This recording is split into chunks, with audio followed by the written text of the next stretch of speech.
Man, live chat, live replay, enable slow mode.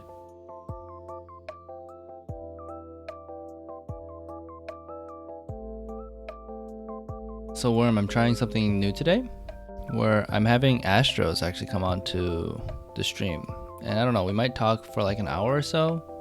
But he reached out to ask about like getting into the esports industry and stuff. So hopefully we can chat and like kind of give him an idea, which is kind of, I guess it's like career coaching, right? It's kind of weird to say, but say it that way, but I guess that's what it is. So we'll see what's gonna happen with that. And you know, after I figure out how to do it and like what kind of advice to give, it should be interesting. And then I'm thinking, Worm, if you wanted to come on too sometime to talk about what you're doing and how to figure things out too for yourself. I feel like we had some really good conversations, like private conversations about it, figuring things out, and part of hustle, part of luck, getting connected with Karu and all those kind of things. I feel like that might be interesting to talk about. Give some input and actually have like some direct questions back and forth. I feel like those kind of conversations will be really useful for like our audience here on Twitch. The Astros talk is supposed to start at 9 or in 30 minutes. What up, Mayo? Thanks for stopping by. I saw you followed. I gave you a shout out while no one was here. Thanks for the follow 3 days ago. It must have been when I was off stream. Oh, actually, it was probably when I was doing the podcast with AP. Or maybe it was before that, actually. I think you followed 3 days ago, apparently. But welcome to the chat. Welcome to the Casual Club. Oh, we got Dweeb. Oh my gosh. Hey, thanks for stopping by. He's in YouTube, and no one can see that chat because I can't figure out how to get it onto my stream without it looking ugly. But thanks for dropping to say hey.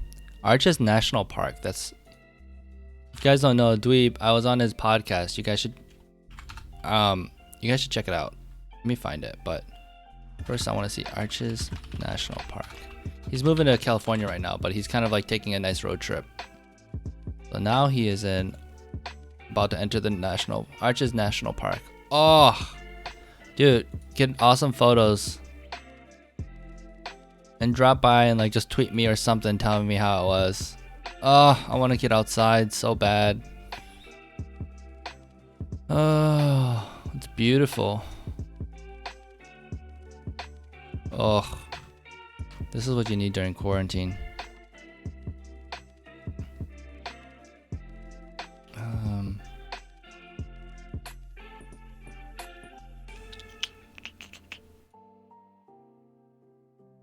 Oh, yeah, drop him in Discord, wherever you think is best. So yeah, check out Esports Career Podcast, Drew Proctor. Let's see. Easiest place. It was really fun. He has some good questions. I think I've dropped some like good knowledge in it. I actually want to... he put me on the spot and asked for like what are the best resume tips. Oh, is the music too loud? It was loud to me. And I had to come up with a few on the spot, and then I realized I should probably make that a YouTube video later. I've been trying to figure out how to find time to actually do a YouTube video rather than just try to make the content on the stream, because it's kind of hard to get it all ready for the stream and then try to make it super clean where I don't have to edit it as much, versus if I was just sitting in front of a camera and doing it as a YouTube video, I think it'd be a lot easier for me. I thought it would save me time to do it on the stream, but then it requires more editing because it's not as polished. Oh, thanks, Worm. Thanks. The podcast with AP was really fun too. He's a good guy. And hi to Gary Ann. Thanks for stopping by again. So it's 8:30, huh? Wow, people just like rolled in by the time 8:30 came along, huh? That's pretty cool. Oh, John's back. We can get the show started. So you did catch my message when I told you to tell me when you get back. But yeah, this is a really good podcast. Probably the easiest way to... That sounds really weird. Dweebazoid? Is that his? Dweebavoid. What the? It's a good podcast. Or I should say he does a good job at the podcast. It's kind of pretentious for me to say it's a good podcast when I'm on it. But maybe this is the easiest way to find access to the podcast. And I think this is a Spotify link. I use something called Pocket Cast, which I probably eventually want to switch off. Maybe I just go back to Apple Podcasts, or maybe I'd go back or do Spotify. But I don't know. Does Spotify run ads on their podcasts? Because I don't have like Spotify Premium. I just use Amazon for music. Oh, nice. Damn, you got the setup. You're making me feel super special today, John. All right. So we're gonna jump into things. Try not to get distracted. I'm gonna try not to get distracted while my puppy is laying down on my lap. He's gonna bother me eventually to go outside, and hopefully my wife will be awake by then so she can take care of it. Hi, Tibbers. Hi. Say hello. Yes, say hello. Good boy. Yeah, everyone has a Spotify Premium, so I have like no idea how it works without Spotify Premium with podcasts. Because like when I was using Spotify, podcasts weren't really on there. But now I just like I said, I just use YouTube for like the lo-fi hip hop, or what I'm listening to is the stream beats by Harris Heller, or Amazon Music, or some Twitch stream or something. So I haven't used Spotify in a while, actually. Okay, so they do have ads on their Spotify on the podcast. Yeah, I don't want to deal with that.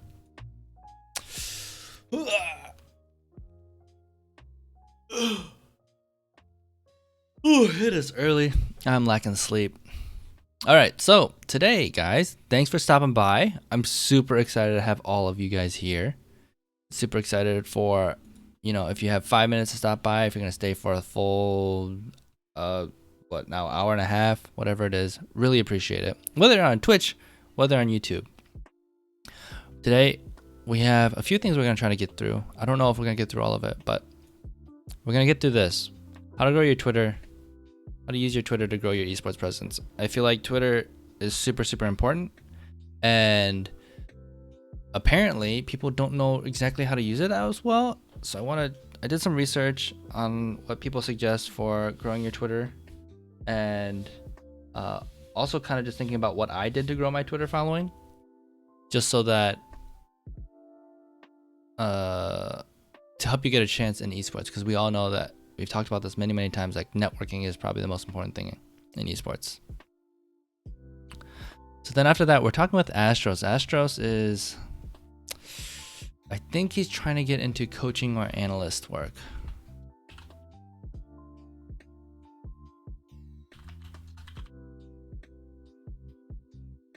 Looking for coaching or analyst work in esports. We can confirm that, but I had a little bit of talks with him. He reached out asking for some advice. I'm like, hey, if you want to come on stream, we can talk about it and then see how interesting that will be.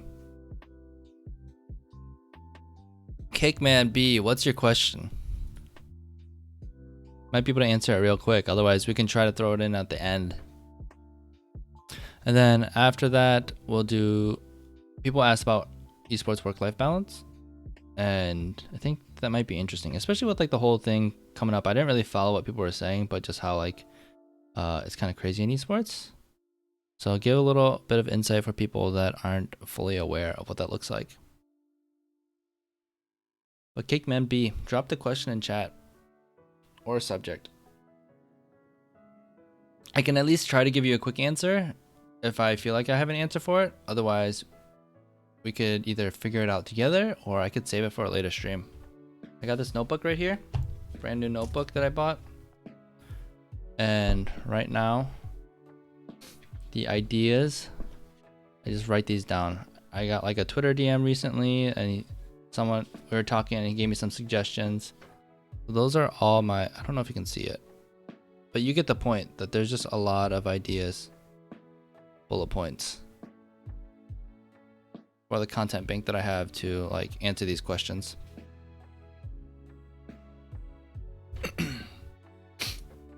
So I keep that on my desk so I can just always write down questions. All right, so your question was, how do you grow on social media presence in niche esports scenes and make it successful? I.e. getting sponsors, potential investors. Okay, so you're talking about like you're not talking about your personal brand then, you're talking about like an org. Something like Smite. Yeah, there's a handful, and some of them are bad, some of them are good ideas.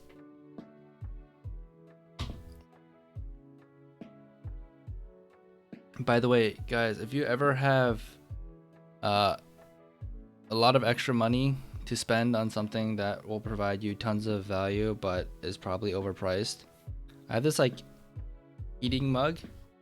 It's a big battery on the bottom and heating element, and there's like a coaster that you plug in, and you can control the temperature of your coffee.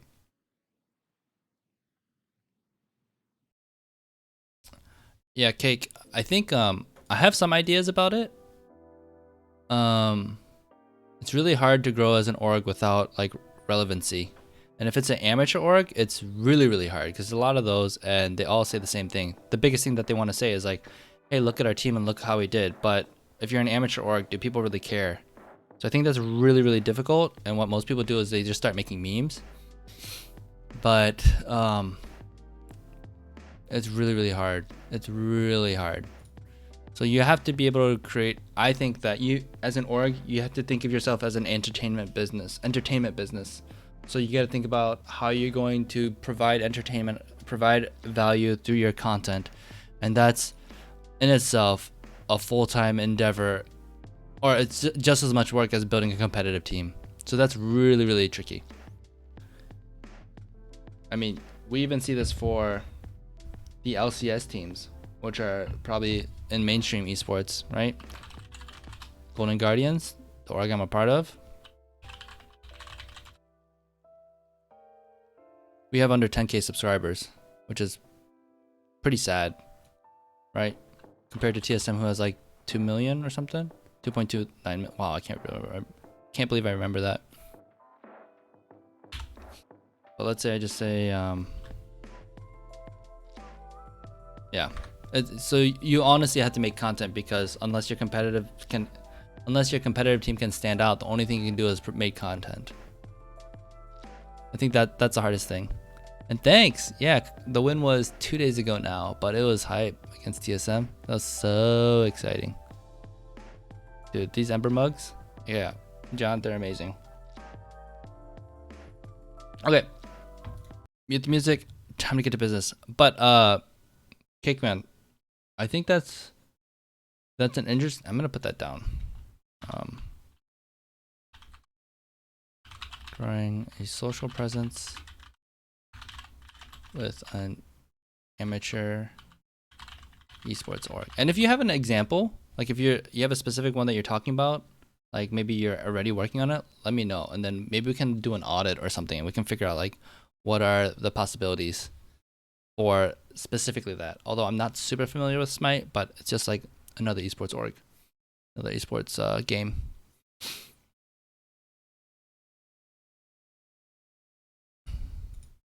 Can't wow them with your skill, baffle them with your bullshit. Yeah,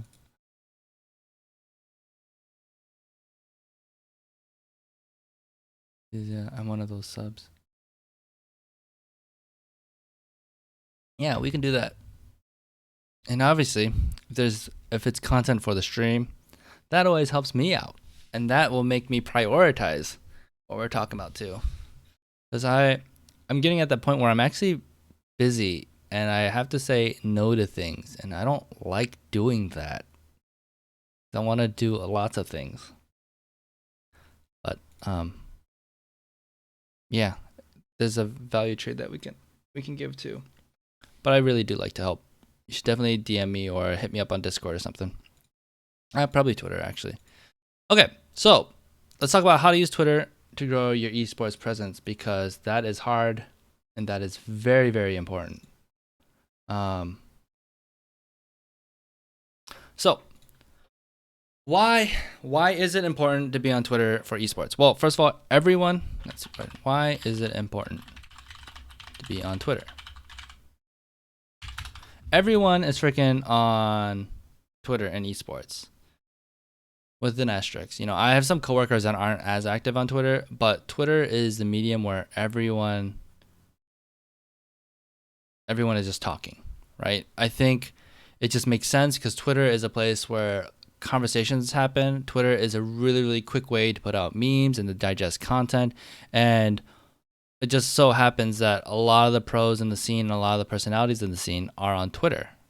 So therefore, to follow what they're talking about, to follow what they want to say, to follow the content that they put out, you have to be on Twitter. And there's so much stuff on Twitter. You have something like YouTube where it's very one-sided, especially if a presence is big. They're not necessarily, let me close that. On YouTube, you can engage on comments, but it's not really a place for engagement and conversations. Instagram is probably a good place too, and I think maybe even a better place on it's not a place where you have conversations with multiple people. Twitter is like the water cooler of the internet, right? So then let's see. That's why I think esports is Twitter is so important for esports, because esports lives on Twitter, right? Really, really simple. So the weird thing about this is, one, okay, so that's where you can network, right? Because esports is on Twitter, that's where you can network with people. It's kind of weird, and unfortunate, but it's important to show you have a following. If you actually have lots of followers, it just gives you clout. It gives you social proof that you are in the scene and people like follow you for a reason.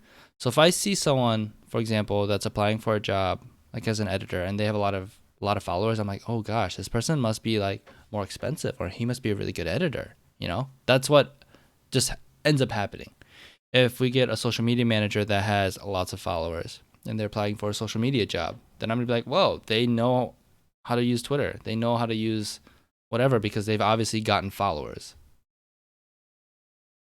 If you're a person with no profile picture, no tweets, and 3 followers, and I see you responding and flaming Golden Guardians in a game against TSM, I'm just like, what does this person know? No one listens to his opinions anyway. He's just some random internet troll that's just yelling at the Twitter cloud, right? Whether that's true or not, that's the first impressions, and that's what people look at when they're looking at your Twitter profile, Twitter page, Twitter bio, Twitter followers. So that's why it's like, yes, it gives you more clout in the esports scene if you're on Twitter, active, and have followers. So 3 things to do to grow your brand on Twitter. So I would say the first thing is brand yourself. Maybe it would be grow your following. So you want to brand yourself, you want to have conversations, and you want to create content, right? I think that's really, really. Let's zoom in. Should we zoom in? Make this a little more readable to you guys. Sorry about that. I have so many windows open right now, so it's like hard to. I need one of those master PC 5 windows so I could look at everything: Twitch chat, YouTube chat, my Streamlabs, my stream, my outlines, etc.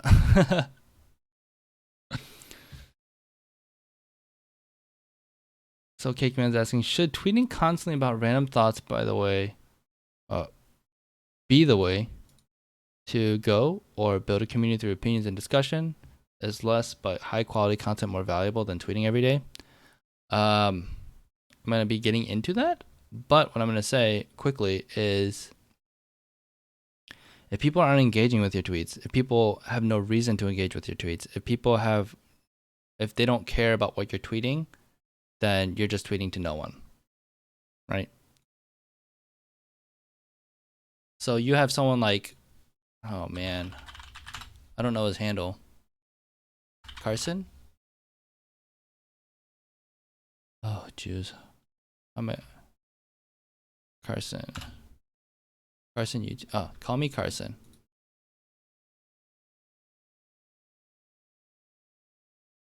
Like, he tweets out random things, just twisted positive for swag. So I mean, those are kind of funny, right? You could tweet that and no one would care, or I shouldn't say you, but someone with no Twitter followers, like, they could tweet that and no one would care. I could tweet that and no one would care. You know, I think there's some really, really, he's put some random tweets that actually make no sense. You know, some of these are at least comedic, and you probably thought a little bit about these. But because people care about what he's talking about, people care about this person, he's allowed to tweet anything he wants, and somehow he'll get crazy, just crazy engagement, right? But if I tweet something like this, no one will care, or very little people. You guys would care. As a meme brand, yeah, you tweet memes, because that's what people would expect from that brand, and that's what they'd follow that brand for, right? Okay.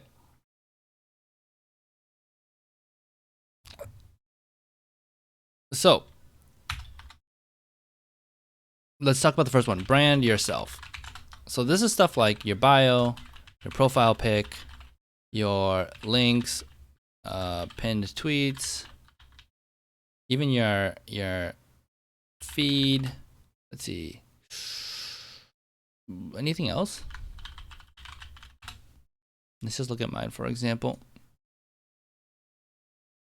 I mean, even your location and your birthday, I guess. But, oh, your header, right? These are the things that you can do to brand yourself. And like, this is where I think it's fine to have a personal account where you tweet out things like my dog photos, right? Where is it? Like, I can tweet this stuff up, not that one. I can like tweet this stuff out, and people like it anyway. And I'll tweet some random stuff out. They'll get like 0 engagement at all. You know, I have that kind of stuff. But I also realize, like, I'm not going to tweet out things now because I have enough of a following and people are going to like see it. I'm not going to tweet out things that like don't make sense or for my brand. At least I try to, right? I don't do as many drunk tweets anymore. I'm also not getting drunk as much as I was in college. So yeah, let's talk about your profile pic. I don't just actually have a profile pic. I mean, obviously it's great if you have a face, especially if you're thinking about like what esports people are going to be looking at, right? If I engage with Team Liquid's social media head of social media, and I'm like trying to get a social media job, and I'm trying to get in front of their faces, like if I associate a face that they might recognize when they see it at tailgate, those kind of things, I think always having a personal picture is good. Yeah, no anime waifus. But if you're trying to get into like a anime community, or you're trying to be the anime person, like I think that's okay. You know, you have people like Yasu, like this guy. You know, he has, I mean, it's a cartoon version of Wukong. And you have other people that do this, but that's their brand. Their brand is now that photo. It's not their face. It's like a personality. It's an avatar, right? I don't think it's super, super important, but you definitely don't want to have just the default Twitter thing, the Twitter egg, which doesn't exist anymore. But I think that's really important, right? The header, I've seen a lot of headers that don't matter. I mean, mine, like it's a statement that I'm making, right? But before, I think I had like a sunset. Just make it look nice. I wanted something there. It would be really nice to have something like, since I'm with Golden Guardians, it'd be nice to have something like this. I could do something like with my YouTube channel that could give a little more information. But pretty much, like, first thing they see is like, if I go to a random person's Twitter, like, I want to know who they are, right? I clicked on their profile for a reason. Here's just still Bilbo Baggins. Yeah.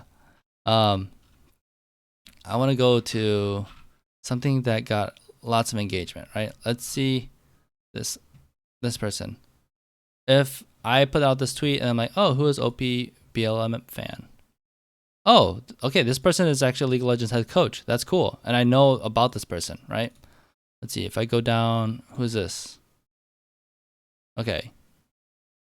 This is some guy trying to be funny with his own personal account, but I don't know who this is, right? So if for some reason this guy tried to make his shot in getting a job or a network, like, it just doesn't give me any understanding of who this person is. So am I going to actually like follow this person? Am I going to actually interact with this person? At least this person, I'm like, oh, he's an artist. That's cool. And then I can scroll down. I'm like, oh, look at all the art he did. That's really cool.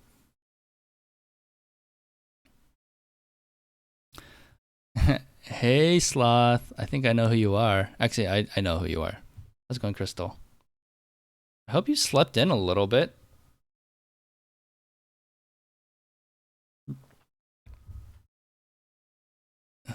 Everyone say hi to Snoozy Sloth. She is the creative director, and she makes all these amazing Golden Guardian stuff look beautiful and hype. And she was pretty much in charge of the Going for Gold docuseries that we put out. Also, go follow her on Twitter, because you know how I said that there's people in esports that don't do Twitter? She's one of them. So give her my tiny little bump on Twitter following.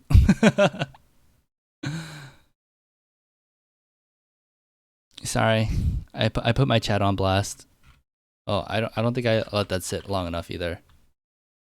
And then this way, now that you follow her, she'll actually have to put out some content, like the sketches that she does, those kind of things. Noodle brains.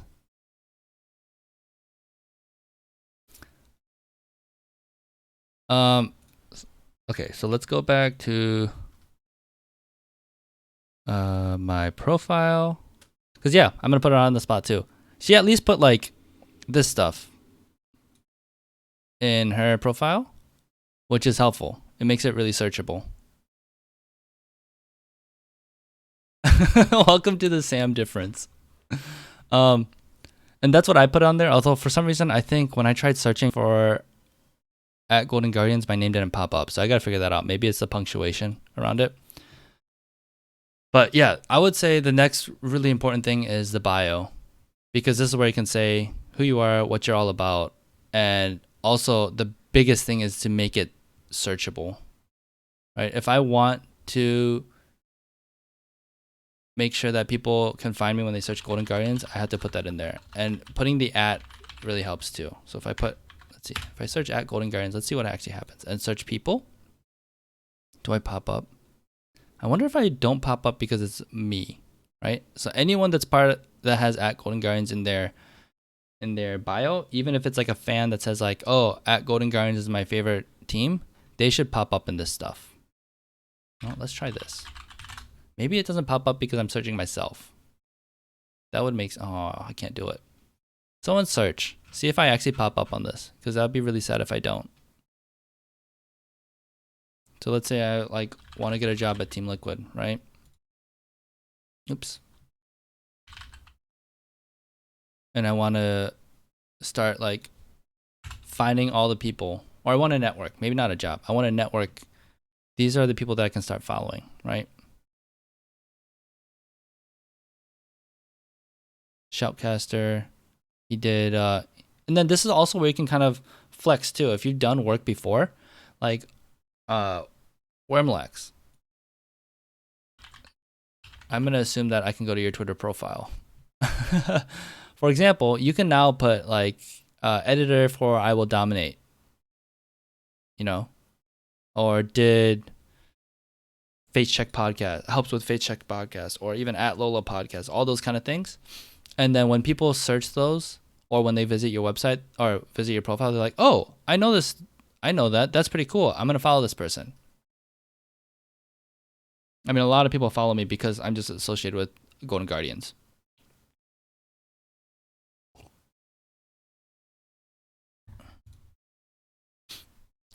Last thing. Oh, and then there's also the link here, right? You can only put one link. I think people have been putting their linked tree, which is like a link to all their social media. So it's a link to more links, which I think is cool, but it also, ooh, tippers. It's also a little, I don't know, making people click more than once is always tricky, right? If you have a 5-step process, a lot of people aren't going to get to that 5th step.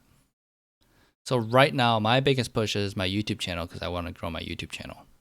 Right? It's not my Twitch because I don't really care about, well, I shouldn't say that because that's not true, but I care more about growing my YouTube channel than my Twitch channel right now. If I felt like I was going to go strong on Twitch streaming, then I would change that. If I wanted a website for my portfolio, I'd put that there. But this is right now the biggest ask I have. Maybe it should be my Discord because I don't have a link to my Discord anywhere. And at least I'm always linking to my YouTube channel. So actually, maybe I would want to push my Discord if I want to grow the community faster than YouTube. I'm not exactly sure. But right now, that's why I put the YouTube channel. So this link is really, really important. I think a lot of people link their Instagram account, which may or may not be important, but it's just like, hey, I am on Twitter and Instagram, so here's my Instagram account. Hey, you want down? Go down. Oh, thanks for the follow. Who was that? That was Snoozy Sloth. Thank you, thank you, thank you. Welcome to the casual club. No, it's perfectly fine. Most people don't realize it either, or they're just not committed to follow, which I'm fine with too. Oh, the pin tweet. Pin tweet's super important too, because I don't think people use this, and I think a lot of people use it to pin like all their social media to just put more links, which could make sense too. But I like to use my pin tweet for just like the best content that I have to offer. And what happens is because I'm interacting all the time, and new people are visiting my profile, I always try to put my latest or my favorite video up on my pin tweet.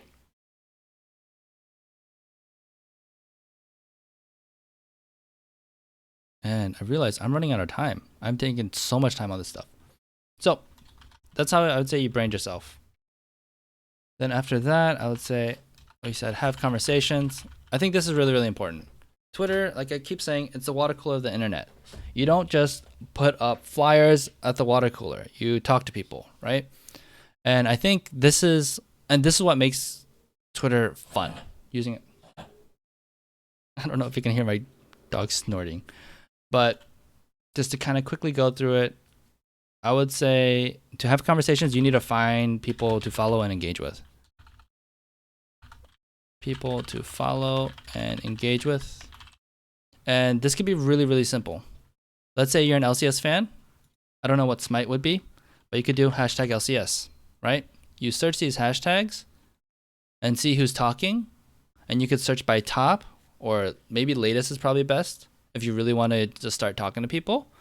And these are just people in the scene. They're probably not going to be the big follower number of people, but you can actually just start talking to these people and engaging with what they're saying, right? Especially like if the LCS playoffs is going on and you follow this and people are tweeting all the time. Instead of just like tweeting out at the hashtag, what if you actually engage with these people and say something to them? Right? I think that's really, really important. And then I think if you're trying to find the people that have the higher following, let's say this happened for me, and I get blasted with notifications now. I by chance saw her tweet out. It's gonna be easier if I go to my notifications.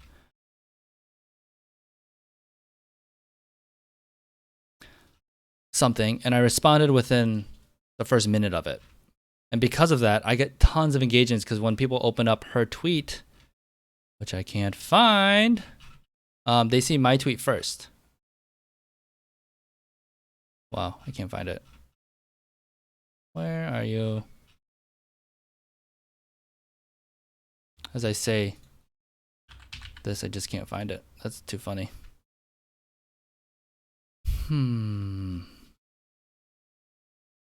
That's way too old.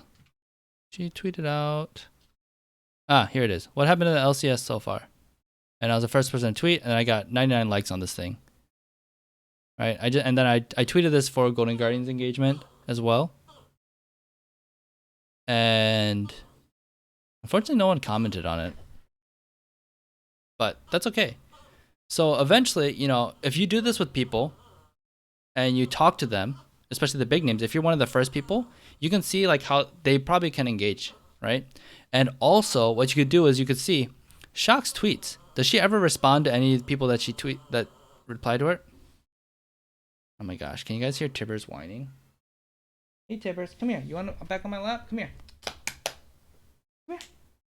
Come here. Want to whine? You want to go outside? Gotta wait. I'm streaming. Oh, poor Tibbers. You can actually look at people like, I know Azael. Yeah, so then if you're trying to actually get engagement or make a connection with Shocks, it's probably not going to happen on Twitter right here. But if I go to someone like Azael, I see that he talks to a lot of people and he responds to people. And it's not just, people with check marks, right? He responding to this person who has 44 followers, right? But what kind of stuff does he respond to? And maybe it's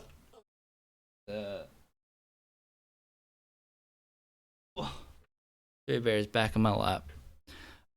He might only respond to the people in the first 5 minutes, those kind of things. So I would really consider like how to get certain people's attentions that you're trying to make, right? If, for example, I know someone was always looking to make contact with their general manager and just couldn't, right? He's like, oh, he never responds to DMs. Well, yeah, he gets like 50 DMs asking about like all the teams that want to sign with Golden Guardians. But if I look at like, does he respond to people? He tweets often. If I actually tweeted at him when he talked, like what would that mean? It doesn't look like he responds. But, he might still ignore you because he gets way too many of those same inquiries all the time, I'm sure. So think about how you're going to engage with people and actually how to have conversations and to bring valuable insight or entertainment is like super, super helpful, right? And one thing to do is don't spam people.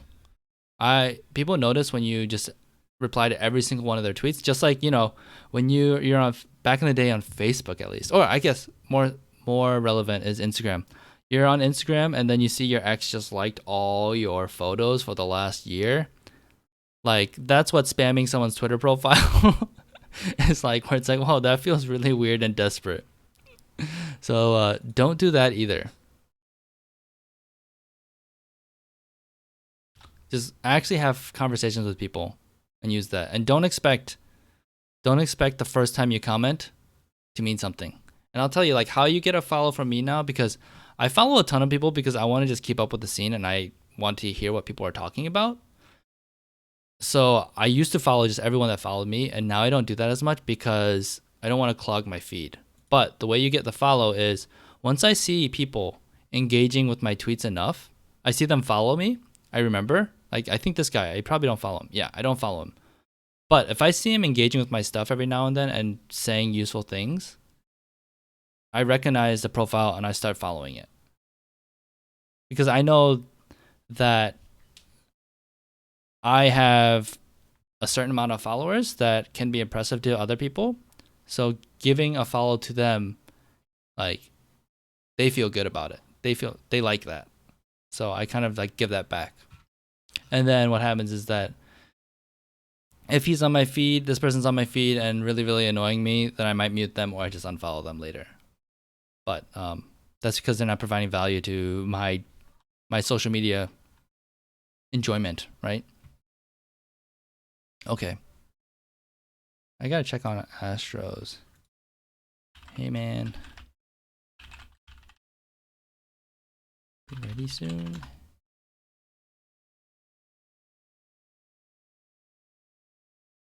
All right, so what else do we have? Oh, yeah. Last thing, create content. And this is probably the hardest thing because it requires the most work, right? I think it's important. What happens is that when I go to someone's feed, I don't want to just see. First of all, when you reply to people, that's only under tweets and replies, right? This, this, this doesn't show up in my feed. So when I think about what's actually on my feed, it's just going to be the tweets that I make. And what you do is you go to people's and it says, live on Twitch, live on Twitch, live on Twitch, live on Twitch. Thank you for coming to Twitch, live on Twitch. Thank you for coming to my Twitch, live on Twitch. Hey, YouTube video, YouTube video, YouTube video, YouTube video. This is like really, really obnoxious. And I'm like, oh, this person doesn't use Twitter. They just use it because they were told that you need to be on Twitter to grow your Twitch channel. You need to be on Twitter to grow your YouTube channel. You need to be on Twitter to grow your brand. But they're not actually bringing anything of value into the scene, right? But putting up like these random memes, putting up like, I don't know, like even quote retweeting people and giving your context or input into it.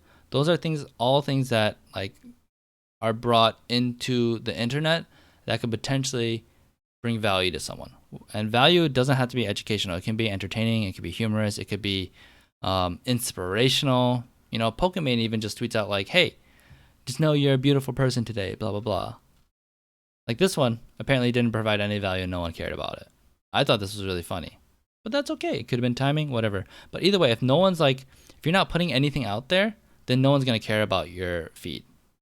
So I would even say like, if I'm trying to be a coach or analyst, like maybe what I could be doing is tweeting out like, as the game is going on, oh my gosh, did you see the spacing of FBI in that last team fight and a screenshot and like drawings on it in paint to just show that, like providing something to the internet for people to talk about that provides more value to the internet. Like those things are really, really important. But obviously it's harder. So I would say think about all the features that Twitter has and figure out how to make stuff like that. So that's text, that's photos, that's GIFs, that's videos, that's polls, retweets, and quote retweets. And I might be missing some. But you can see that here, right? You can just put something text. You could link a video or a image.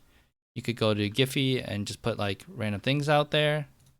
You can, this is the polls. It's like hot dog, a sandwich. Yes. No. 2 hours, 0 days. And you can post that. Those kind of things.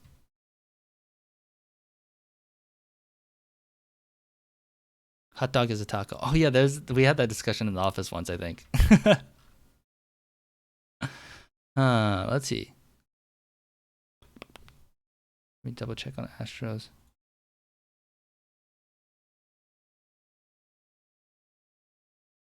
All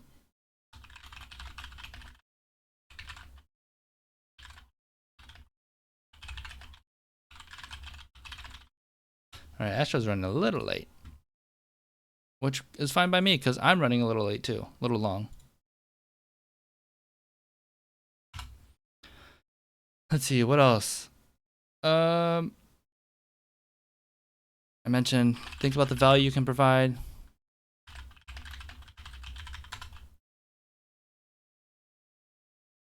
And this stuff is higher effort than just tweeting or responding.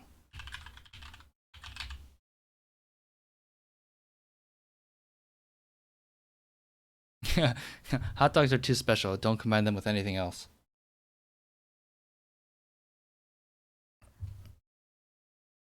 And again, like this create content doesn't have to, you don't have to see yourself as like this Oh, that's a content creator. That's really difficult, right?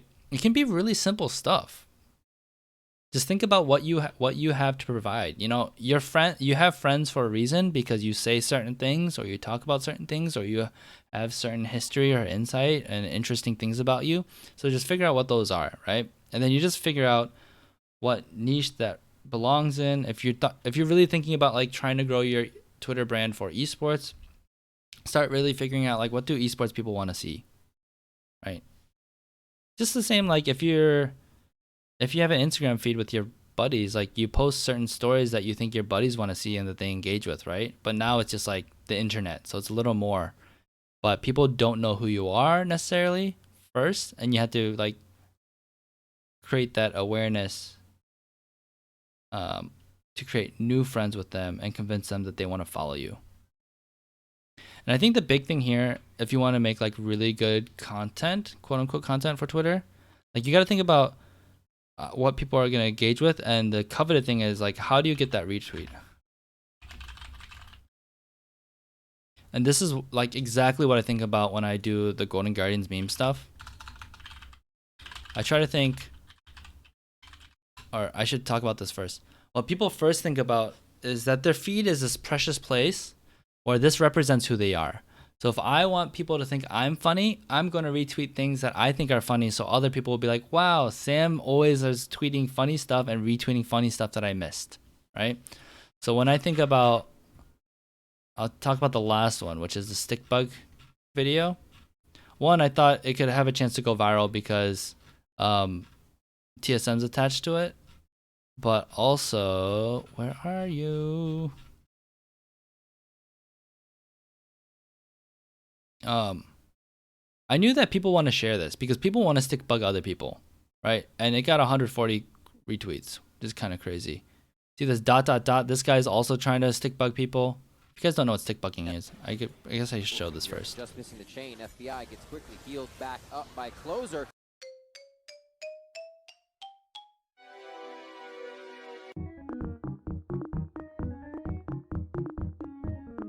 I don't find it funny anymore. I've watched this way too many times.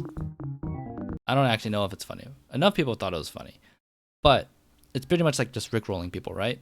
And that's the thing that the internet has been doing since the beginning of the internet. And people are tagging their friends in it.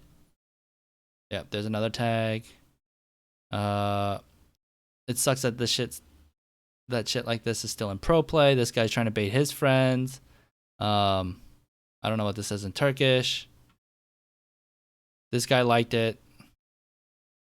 This person didn't know what it is, but he loves it anyway, right? So all of these people are latching onto this because they want to put it on their feed. They want to make people laugh, their followers laugh.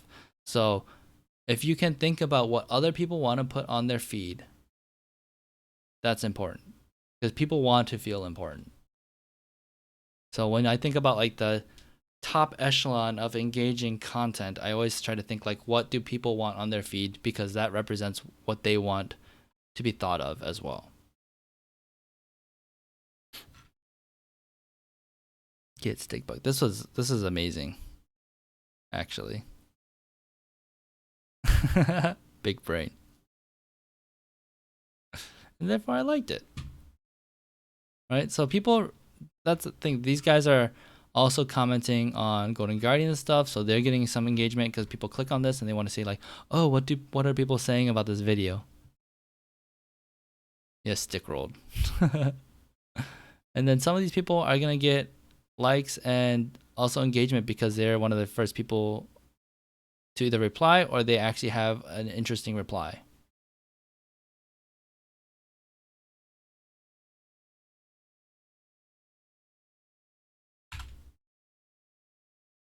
Let's see. Where's Astros? Okay, so I think the last things I want to talk about are some tools that you can use. I use this thing called TweetDeck. My TweetDeck kind of probably looks crazy compared to other people's. Because I use this for work. You can create different columns to just follow the feed, right? So I have my notifications column here and I've even turned off like what kind of notifications I get. Like I try to turn off likes because that spams me. I should probably turn off maybe retweets as well, and actions on tweets I mentioned in, maybe. I don't know if I want to turn that off. But the powerful thing about this is if you're really trying to get into the conversation and start talking to people, you can create lists where, for example, one of the lists that I created is with all the GG people. So this is all the players. This is the Twitter account. This is my coworkers, coaches, competitive staff. So then I can always see like what people are talking about, right? What our players are talking about, stay up to date with news, those kind of things.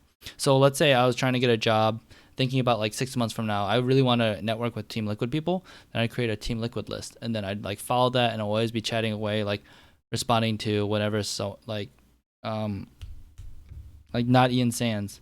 Every time he says something, I comment about like, oh, how much I love his videos on YouTube, and just engage with him so that like once a job opens for video editing 6 months from now, I can apply to that, and then not Ian Sands will be like, oh, I recognize this guy Sam, like he sent me that video once, or he did that thing, or whatever.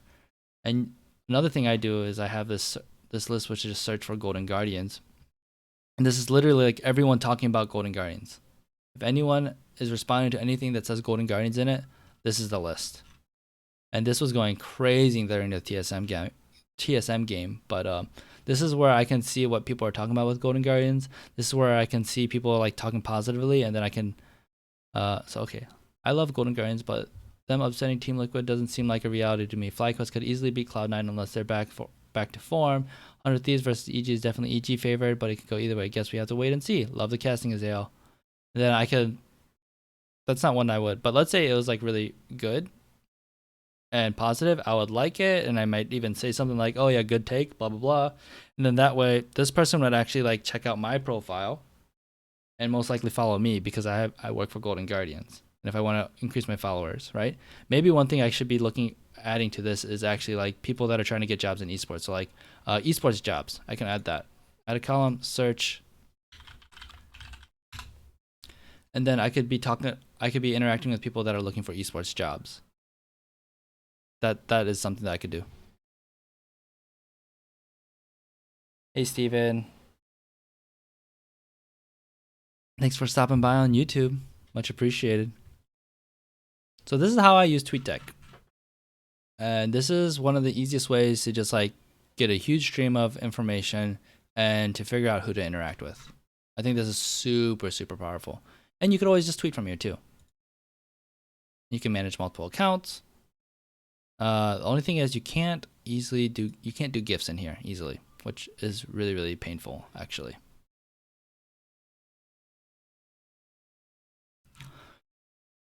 I think that's, what other tool? Oh, Twitter. So yeah, that's TweetDeck.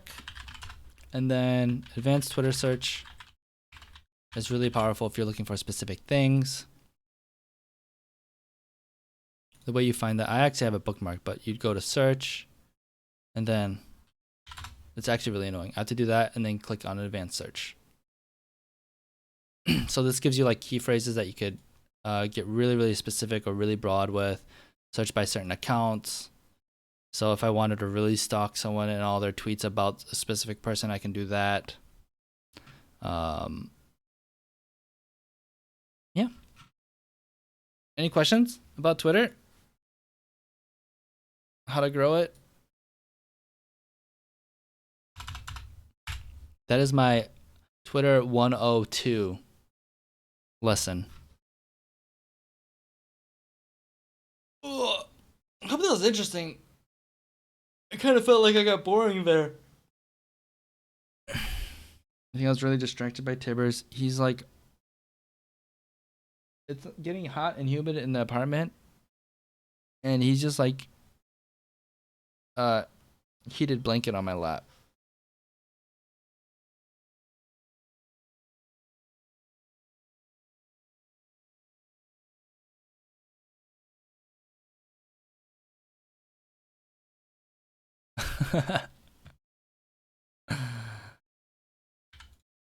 This will not be on the quiz.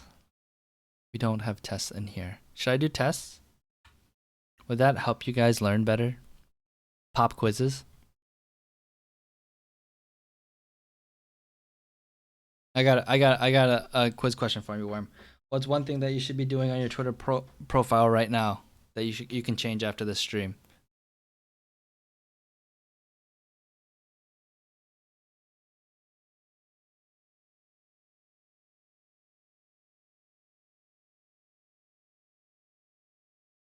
Oh.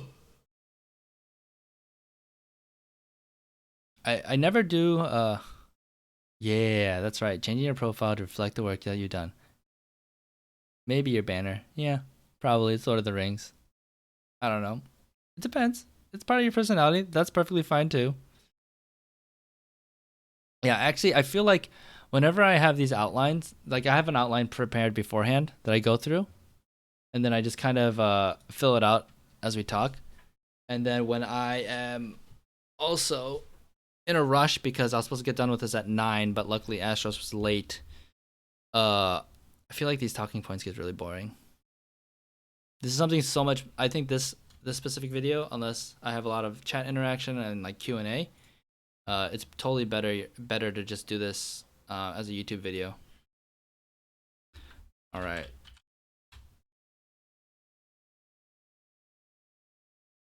Astros is coming on now. Hello. Hello. Hey. How you Can you, doing? can you hear me okay? Yeah, I can hear you. Okay. Thanks for showing up. You're live on stream. I don't think I'm streaming to that many people. I don't usually check the view count, but Probably more than I stream to, so it's okay. no problem. We do have a Wormlax in chat though, so at least you know someone. I actually I stopped doing the podcast before he came back to the. Ah, Wormlax seems to So dodge a lot of people somehow. the only time I've interacted with Wormlax is when uh Toxic Astros came out, and then I apologize. I wasn't toxic to him. I was. Just part of the league community. There's a few people in Lola who like to push my buttons. Oh, imagine that.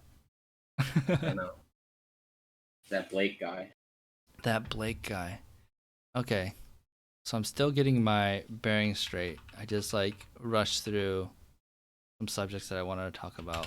But yeah, I know you I guess we could just like get into it. I know you wanted to have a conversation about you getting into esports or something like that. Do you want to give some context again just so like we can get on the same page?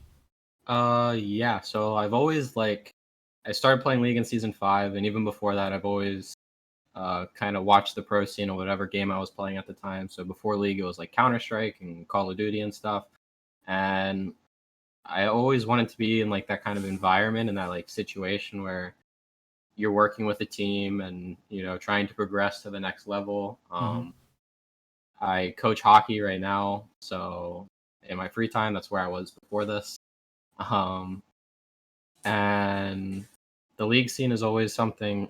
It's probably the game I've played the most of anything, and just getting into that, like whether it's an analyst position or like a coaching position at any league, it's just kind of like trying to figure out how to get your foot in the door. Because I feel like in the pro scene, at least, like the head coaches will kind of get let go, and then they just get picked up by another team who also let go of their head coach that season, and it just kind of like coaches get passed around. And it doesn't feel like many new coaches come in. Yeah, I would totally agree with that. It's weird because I think there's this thing where there's not a good route to get into coaching.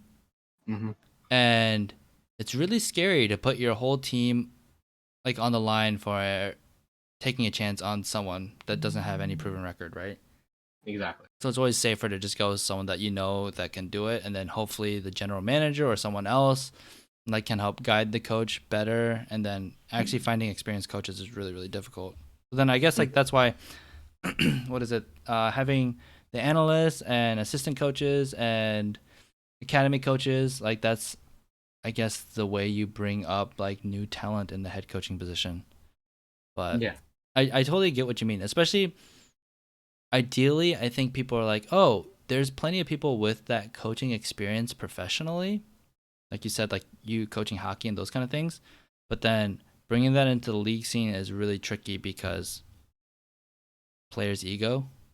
No, yeah, for sure. I mean, I coach like 11-year olds, so it's not like I'm dealing with like pro sports teams either. Sure, sure. Yeah. Okay. So, um, so we're gonna try to figure out how to get you into, I guess that like coaching or maybe like the competitive staff, I guess, right? It's the coaching staff. Yeah, it's not even like I want to be like the head coach who's running all the drafts or dealing with all the players. It's just like being in that environment in general is just something I've always thought would be really cool, but I Mm-hmm. never really know how to do it. I feel like the gaming scene in that scene, especially when you're looking at like joining orgs and going the pro side of games rather than like the game making side of it, it's like everyone seems to have been there for a really long time and they kind of got in like super early and their spots are just kind of locked at this point. Yeah. So, So yeah, so just figuring out. I guess the biggest problem then is figuring out how to break into it, um, mhm. because the esports scene like recycles talent, right? Esports Yeah. scene. Yeah, I'm just writing stuff down so I can kind of keep track of everything that we're talking about. Yep, you're good. Um, or typing stuff. So I guess one thing I always do when I'm trying to figure out how people have done something or how to do something is to figure out how people have done it in the past, right? Hmm. Uh, I think I mentioned this to you on our DMs is like Zix Lull, who is now the coach of 100 Thieves. I remember hearing, I think it was like a Thorn podcast now. Um, Let me see, Thorn. I think he talked about it in like when he made the switch to TSM, like somewhere in that video he also talked about how he came to CLG just like spamming, what was it, Reddit, Yeah, so with his like. CLG story is crazy. He basically, I mean, it was like early days, but he would just Mhm. do work for, he would just send like full page, like 3-page reports to CLG on their subreddit. That's like, hey, you're against this matchup next week. Like, this is what I think about TSM. This is what I think about, man, Curse Gaming or whatever else, like whoever was in the scene back then. And he just Yeah. sends stuff. And um, eventually it got noticed. And back in the day, he was able to just pretty much like DM like Hotshot or something like that and Yeah. really, really easily get attention. Obviously, it's a lot Mhm. harder now as the scene's gotten more solidified and there's more people in it. But probably listening to like how he did it and what that grind looks like, and even just like figuring out what valuable information is for coaching staff is probably a good resource. You could Mhm. also find there's numerous interviews with these people, anyone in LCS or not anyone, but a lot of people in the LCS coaching staff where you can hear things. Like I think, for example, with Golden Guardians, we have um, someone like Raz, who is the academy coach. Like Mhm. he was a caster in LPL, and he is really good on camera, and he speaks really well, and he's done lots of interviews. He's been on Hotline League multiple times. You could probably find stuff like people that are a lot more forward facing and just how they got into it, because whenever interviewers talk to these people, they're like, oh, how'd you get into coaching, what's your recommendations for people looking into coaching, even just a quick Google search or like YouTube search of just like how to become an esports head coach, you'll probably find stuff. That's how to become an esports head coach or esports coach. Let's see. So yeah, there's like Loco Doco does a guide that's 1 year old, so that's pretty relevant. Weldon does stuff, whatever your opinions are on Weldon right now, especially. I don't know what UGC Uh, is. Yeah, there's a lot of stuff actually right now. So I think there's a lot of advice from people out there. Oh, even Monte Cristo probably talks a little bit about it too, and especially in the early days. But my thought is what the work is going to look like is you have to build authority in the space, Hmm. and the only way, like the traditional way of doing things in like any traditional job is like you go to college and you get an internship and then an entry level job and then you climb your way up the corporate ladder until you get to like that dream job you've been looking for, right? Yeah. um, for something like this, you can skip so many steps, but there's no like set direction and easy way for people to just like follow a template. Yeah. So I think finding examples of that template for how people have done it in the past is like one of the easiest ways to do it. But it just requires a lot more individual work, right? Hmm. And I think we talked about like even creating content, because when I think about like LS, are you familiar with LS? Yeah. I watch a little too much LS. Yeah, like he does coaching stuff now, doesn't he? Or he did for LCK. I don't know what his involvement is. He kind of gets tossed around. He does a lot of like private work with like players one on one more so than like whole teams. Gotcha. So he does a lot of stuff with like some of the Fnatic players like Whippo and Nemesis, and then Mm-hmm. uh, he kind of runs his own like little coaching ring one on one, and then but I don't think he's doing any like full team coaching right now. Yeah. So like even just thinking about like as someone that doesn't follow LS that well, like even thinking about the brand that he's built for himself by just making content about teams and analysis of the game and being angry and being on podcasts and doing streams, like I think of him as an authority in this space. Whether and to be honest, I have no idea if what he says is right or wrong, and when he complains about itemization or whatever. But everyone goes to him to figure out, is itemization correct or wrong? Did Haunter make a mistake building Morellos or not? You know, Yeah, but that's because he's built authority in the space, and I think that's probably the first step you could start doing. And I know we talked about like the content stuff that you're working on, yeah, just figuring out what value you have and what insight you have, and then uh I guess polishing that to figure out, you might think you know what you might think you know about itemization, and then once you start doing it you realize like, oh, I knew nothing. yeah. You know, and then also just like, do you have video editing experience? And if you don't, No. yeah, so then you having to figure out how to do that kind of stuff is always really really tricky, right? So, Yeah, so it's ultimately it's going to take a lot of time to just even get to a place where you're probably competent at it. And then once you're competent, then it's just like, how do you get to the right places? How do you find the right networks? How do you find the right job, right? um yeah, and then even just doing like the random free work for like amateur organizations, maybe a stepping stone is like working for a high school like league team, because I know like Plays Versus, I think that's the company. Yeah, they're a high school league. So there's other high schools that are competing. If you find either maybe paid or free opportunities to help learn how to like work with players, is probably also a very important skill to have. To learn to work with egos and learn to work with people that may be a higher rating than you, those kind of things. Uh, because I think that's probably a huge skill that coaches need to have that they may or may not have, and that actually yeah. makes a big impact.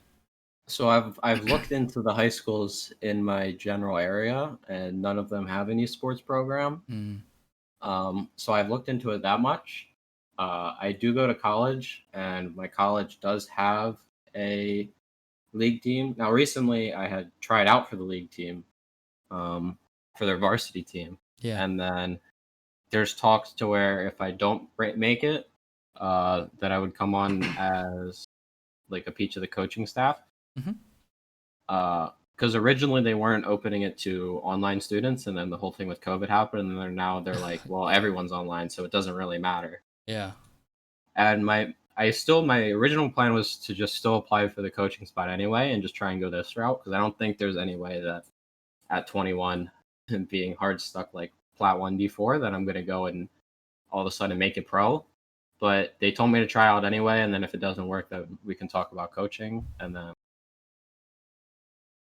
Yeah, I'm kind of wondering, like, because for example, Golden Guardian's coaching staff is made up of Anero, who got in really early doing random coaching and analyst work for like random organizations. Mhm. And then you have, so he at least has like the experience being a coach, but then the coaching staff he has hired around himself are all like, we have 2 Australian ex-pro players, and then Razzleplasm, who's a caster. He might not be high elo though. I don't know what his story is before casting. So I feel like it's really hard to, I feel like Diamond 1 is always like, if you're, that's the line where you're good at the game or not. Yeah. And I say that as a plat 4 or like gold 2 right now or whatever, you know? So there needs to be some authority because, yeah, there needs to be some authority. And I think one thing you can do is if you can show that you're like a diamond player, that's going to help. But there's also plenty of examples of people that are lower elo that are able to teach the game and understand the game at a high enough level. It's just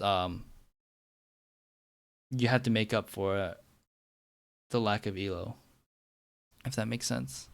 Yeah, I think that's kind of where like the balancing act comes into, where it's like it's either I start like putting a lot of the time into like making the content, learning the editing, like doing VOD reviews, doing stuff like that, or I put the time in now into like solo queue, work on getting like the elo, and put like more of a backing behind like my knowledge as a person and as a player, and then doing the like VOD stuff later. Yeah. And I think like you'll have to figure out what you think is the best way to do it. But I also think that if you're doing more of the VOD review and understanding the game, it'll probably just increase your elo anyway, right? If you're able to understand, like, sorry, that's my dog on my lap Okay. I snorting. have 4 dogs, so hopefully they don't start barking at any point during this. No problem. Yeah, I think yeah, what was I saying? Uh, Yeah, once you do the VOD reviews, the elo kind of comes later, but yeah, I think it'll come with it. If you understand like efficient itemization, that's gonna help your game, right? And I don't yeah. think you should ever stop playing the games that you're trying to learn, because like Oh, of even course. Nick, our coach, like actually just like hates playing games, but he continues playing it because he knows it's valuable. Like he knows it's valuable, No, and yeah, he for plays sure. at a, like, I think a diamond level or something, to like kind of like just test things out and feel things out too, and just understand like what players are going through. Yep. But yeah, that's still really important. And also, I think even just doing the practice of like understanding what you should be analyzing and knowing where your gaps of knowledge are is important now, because you could also be in this phase where it's like you're in the learning phase where you have to try a whole bunch of things and see what sucks and what is good and what's working, and understanding like what's valuable to teams and building up that experience. Because I think Hmm. might a lot of people go into the esports, like looking into esports, where it's like, hey, how do I get a job in 3 months or like 1 month? And because of that, they do all these like, they plan short term, where it's like, okay, so I'm gonna do like 5 VOD reviews, you know, Hmm. and that's gonna get me a job in esports. Versus like, what if I told you like you don't have enough experience now, but if you work 12 months, you can totally get a job. I don't know if those are the right numbers. No, So yeah. then if you have a lot more time, suddenly your strategy changes of like what you need to work on, because you're not necessarily just working on like the lowest hanging fruit and uh, looking for what gives you short-term benefits, but instead you're thinking about like what's going to be a long-term value, right? It's like training for a marathon versus like, hey, I'm just going to train to like run a mile by the end of this week. Yeah. Your strategy completely change. And I think that also helped me too, when I realized like, okay, I need to just grind out for a while before I can start applying to jobs again. Like I hit that moment, and then eventually I was like, okay, you know what? I realized like I'm really bad at video editing and I'm getting better at it. Or like, oh my gosh, I thought I knew social media, but I'm actually really, really bad at it. So now I need to spend the next like 3 months going through like these courses or whatever. I think Hmm. that's what will happen once you start like thinking about this thing. You said you're 21? Yeah. So what, are you graduating at 22 or what's the situation? I So when I graduated high school, I started a machining apprenticeship because I went to tech school for machining all throughout high school Uh-huh. because I liked like the computer and math aspect of it. Um, and then when you get into the industry, it's completely different. So in December, I dropped my apprenticeship, and January I started college. So Oh, okay. So you still got time in and college. yeah, I have a bunch of time in college, and well, I'm 6 months in. My course is two. It's like I think it's 29 months, so it's like around 2.5 years for my bachelor's. Mm-hmm. It's rushed, so we have a week off for like Christmas, and then like a week off for spring break, and that's it. Oh man. So you don't Yeah, even have a ton of free time to do this kind of like side hustle either, huh? it's working through trying to balance everything right now. So my workload right now is school, which the first like 4 or 5 months were pretty easy, but it's getting a lot harder to kind of the actual assignments. There's a lot more going into them, so like I'm losing time there. And then I coach ice hockey, and I work a full-time job, so a lot of my work is just cutting into like how much I sleep. Oh, yeah, that's really tough. It's a lot to juggle. I've talked to my dad because I live at home, so I don't have to like Right. worry about like rent. I have my own bills I have to pay, but I don't have to worry about like as many bills as normal. He Sure. said he'd be fine if I like found like a part time job as long as I'm getting some money in because I've set myself up like a pretty nice cushion in terms of like money in the bank. Hmm. Yeah. So I mean, even thinking of, you also have to think like what's realistic, right? And Yeah. like you need to survive. I hate hearing these Mhm. stories of people trying to get into esports that are couch surfing and like are like literally depressed because the it's just too hard, like clinically depressed because it's just really really difficult and Yeah. they're just putting themselves in bad situations. And like I'm not saying that you won't be able to get in the industry before you graduate or anything like that, but even understanding like, hey, what if you can get in the industry in 5 years because you need to graduate, you kind of keep things on the side and like do things during those week breaks that you have or like when you have free time or you're like even like watching new esports and new games that are up and coming to like maybe be a coach for those things. um Hmm. and then graduating, getting a job where now you have suddenly like have income, you're working 40 hours a week or 20 hours a week or 60 hours, like you have some more stability, and then that's where you can start like grinding really hard, make some money, and then if things work out like 2 years after you graduate you could make the jump into esports if you feel like it, or maybe you just like love working in the game industry anyway as a, you said game designer, right? Yeah. Maybe you love that and you don't like need to go into coaching. Who knows? um, but even having those kind of like smart plans that are less risky I think can make sense. But that's ultimately up to your decision and also confidence about like what you want to do, right? Yeah, for sure. I didn't plan on like I wouldn't say like going part time is risky, Mm-hmm. and because like it's not like I'd say I cut my hours to like 20 or 30 hours, like somewhere in there. Yeah. It's not like all 10 of those hours are going into like, oh, now I'm just going to do VOD reviews for 6 hours and play solo queue for 4 hours. It's like, okay, maybe now I have like 2 extra hours to do solo queue. Maybe I have like 2 to 3 extra hours to do like VOD review, work on editing, and then the rest of it is just going into like focusing on school more. Yeah, totally. Yeah, that's good. So yeah, I don't think you're like, I feel like you've thought about this, which is good. You're not just like, oh, esports is cool and I want to be a part of it and I have no idea what I'm getting myself into. Like you have at least like a start of it. So that's Yeah. nice. Um, One thing I also want to talk about is like growing your network now. Hmm. As you start creating content, I think you should. Let me see. You have Twitter, right? Yeah. Okay, let's see. What's your Twitter profile? Astros BK. Rose BK, Yeah. like Burger King. It's not what it stands for, but we'll go with it. Okay, so you're somewhat active.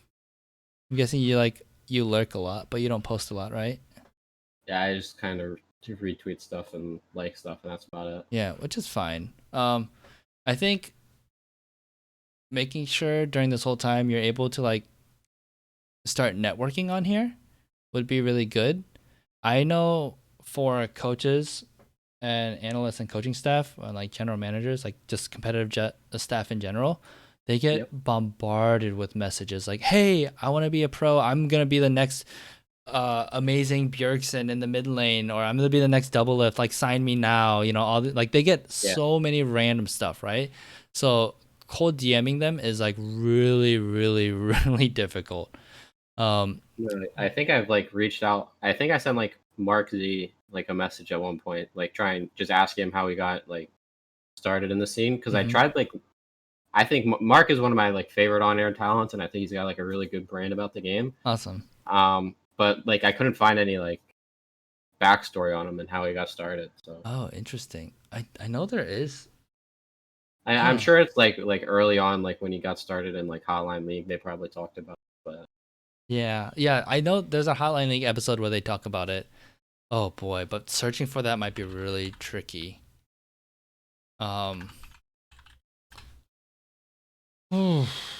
and now he's a big enough personality where it's gonna really be hard to catch his attention and get like one-on-one time with him, obviously. Um, yeah, I shot him like one DM. I was like, oh, we'll see what happens. I didn't yeah, hear back. I was like, oh well. yeah, it's okay. You shoot your shot. So I think like Mark Z is actually someone that also I feel like Mark. Good morning. Wait, 1 second, Astros. Yep, you're good. No, not yet. Um, what was it? Oh yeah, I wanted to see. I think he does interact with people on Twitter though. So if he does, like, I would even think about having him on like clicking the bell on his like Twitter, so that when he tweets something, you being someone that engages and provides value, right? Like actually have a conversation and not feel like you're trying to get something from him. And this is something like I've done to network and with multiple people. And it's not like something that suddenly he'll respond to your DM in 2 days. This is like No, yeah, something that it's you build a long. rapport and relationship. Yeah. It's a long term thing.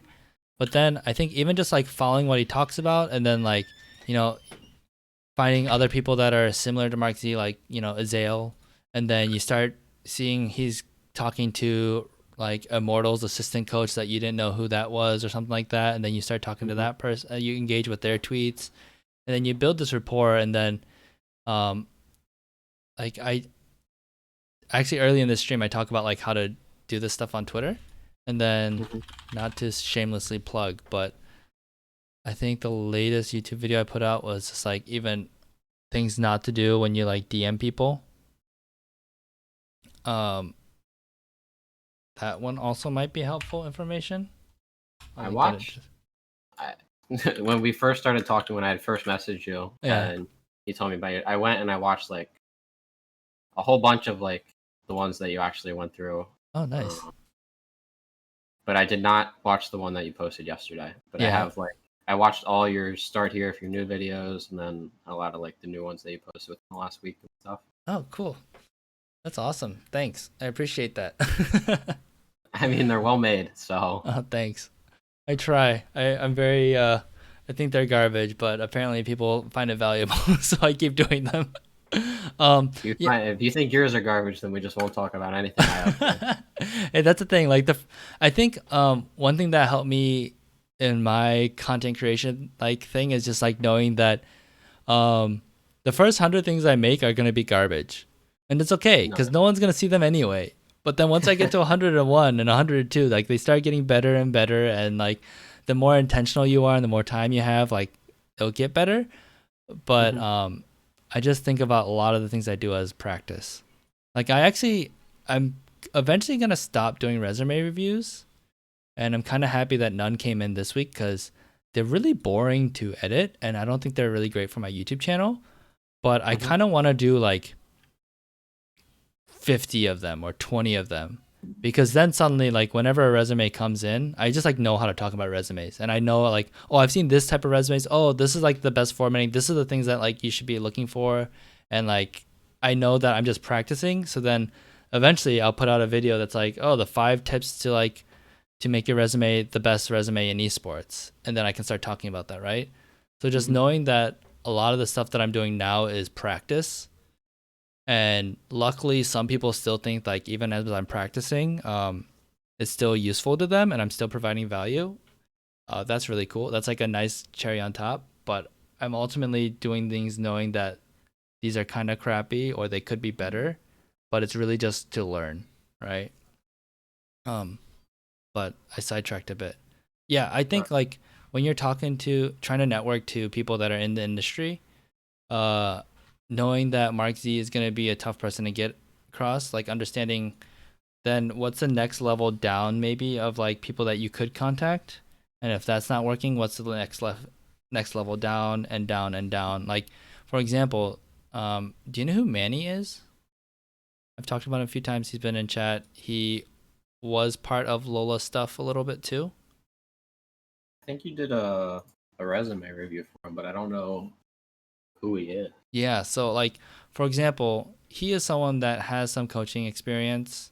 And he's not a full-time coach. He was trying to get coaching stuff. I don't know what his goal is right now. I think it's still to do coaching stuff, but he lives in Brazil now. And like, even talking to him, where you can learn at least like how did he get his collegiate coaching job for, I don't know if it was 6 months or a year or 2 years, but like even talking to someone like that might give you some Mm-hmm. insight, and then you just kind of like climb up the ladder and just networking with these people, and even putting collaborating with him to like put content out might be a good idea, right? So as you Mm-hmm. keep your like eyes open and you see what other people are doing, and you're networking and finding people that are either similar level as you, or maybe have been in trying to do this like for a year or two more than you, and getting that information, and then slowly Yeah. like building authority in the scene, and then suddenly like you make a YouTube channel, like your fifth YouTube channel that you're trying starts to like pick up, and then like, oh, that one Reddit post actually went really like kind of got some traction that brought some stuff to you. Like, for example, if you're the first person to put out like why TSM or why Golden Guardians beat TSM, and it was like good and it was on Reddit, like that would probably do something because that was like a hot topic. TSM fans are really angry, and if you had the right clickbait and title, like those kind of things, um, Yeah. that's something that you could have taken advantage of. But obviously, like that's really really hard to do. But just figuring out ways to to network and build authority.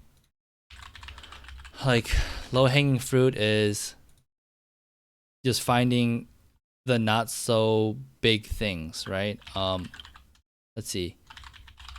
The Golden Guardian subreddit is not managed by anyone, like at Golden Guardians, I think, and has low traction. Mm-hmm. And maybe if you did a Golden Guardians thing, it'd get some views, right? We have stuff that's like, oh, right here on the top of it, the first post is Golden Guardians versus Team Liquid. How do we win? And it has 11 comments, 20 upvotes.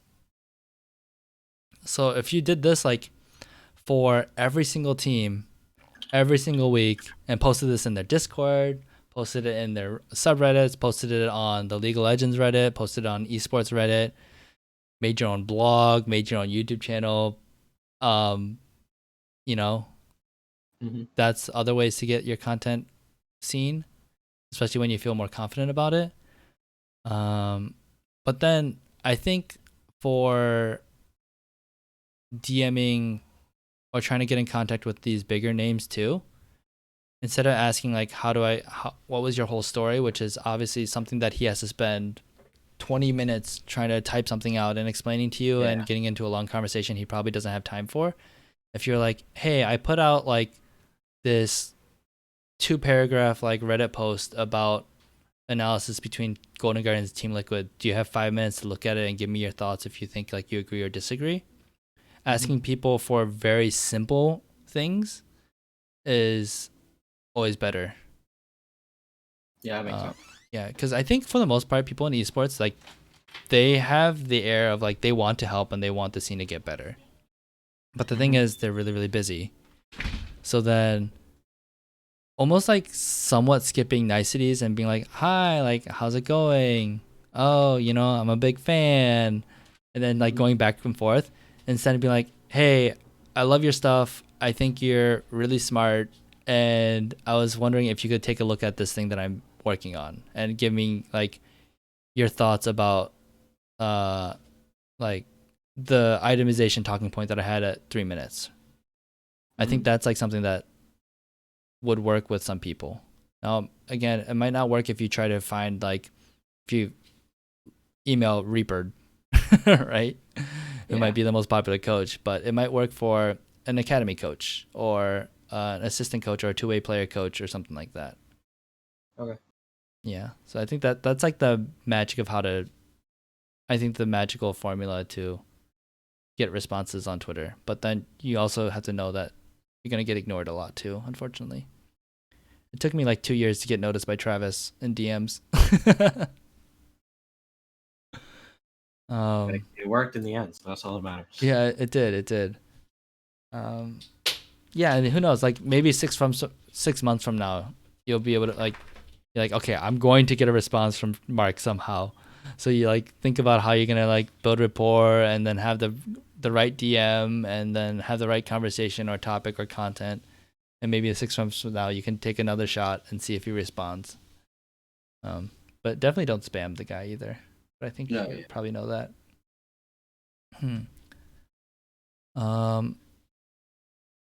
Yeah. Any other questions or thoughts? So on the content side of it, I talked to you about like just doing like VOD review stuff and stuff like that. Yeah. And I'm not the best at like being funny intentionally. Sometimes it just happens.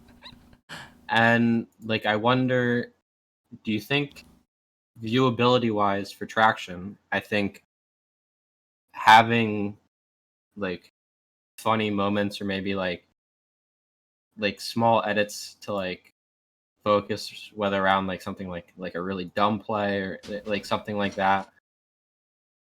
I struggle to know, is it better to make it enjoyable content that still has meaning, or is it less professional to do it that way? And then do I just kind of like focus on being analytical with what I talk about and things like that? Yeah, so obviously if you're going content creation, that's like that could be a whole nother thing, right? I'll link this guy because I really like his YouTube channel. This guy has built like 17, 16, 20 like YouTube channels, and he's full-time just doing YouTube. And he doesn't even edit his videos anymore because he just has built a system where he gets editors and gets people that he collaborates with. And this is his like new side project where he doesn't put any time into it really, but he wants to kind of help people learn or help spread like the stuff he's learned about YouTube. I think there's a few things in there where he talks about the type of content you could be focusing on that will get some traction. So I would check this guy out. To answer some of your questions that you asked, I think it all depends on your goal and how you think you can get there, right? The reason why he popped to my mind when we are talking is that if you're able to create like the unique content that no one else is creating, that is one way that will really help build some traction. And that means like you could be the funny guy that does analyst work, right? It doesn't have to be that way, but if you could be really boring, but if you have the best information about every single Immortals Academy game, like if your content is good, people will watch it if people want to watch it, right? That might be the wrong thing to pick on because I don't know how popular Immortals Academy team is, right? Even if you make the best content about Immortals Academy, if there's only 50 people that care about Immortals Academy, that might not be the best way, or maybe that's okay because you only need 50 people to watch it or something, right? I think you'll find plenty of examples of people that are really funny that have good analyst work.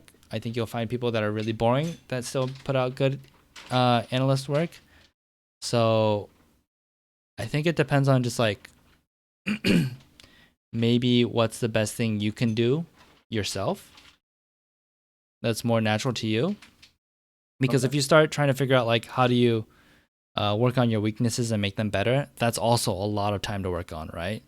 If you're trying to script them and make funny jokes, like that's gonna take a lot of time. And is that worth investing in those skills? Maybe, maybe not. But especially if you're short on time, those are the things that you kind of have to think about what's important and what's gonna create the most impact. And that is gonna be very case by case basis, right? Yeah, for sure. I think it's just like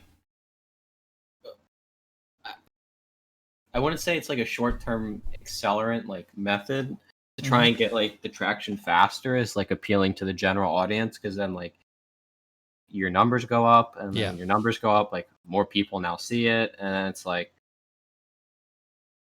it's just like a balance act. Like figuring out if it's worth it in the short term to better benefit the long term. Yeah, totally. And I even think like depending on what you think you like know about the game, like what you think your strengths of knowledge are or what you think is valuable, like doing a VOD review, I think you still see a lot of analysts do that. And I even saw one recently that I just clicked off after 3 minutes because it was really boring.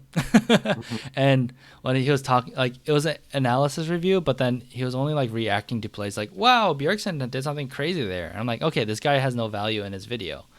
What I could see the easy thing to do that which might not do well is like you just play the VOD and you stop and talk about things. But instead, I think what might be more impactful is if you talked about one specific play and like how they could have team fought better, or you specifically talk about like in the Golden Guardians. I'm just gonna keep using this example: Golden Guardians versus TSM.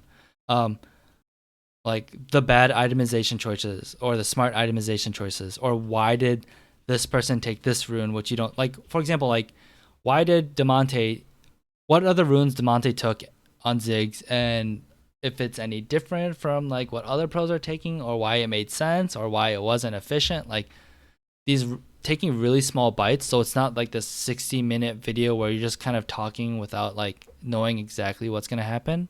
And it's also harder to sell that.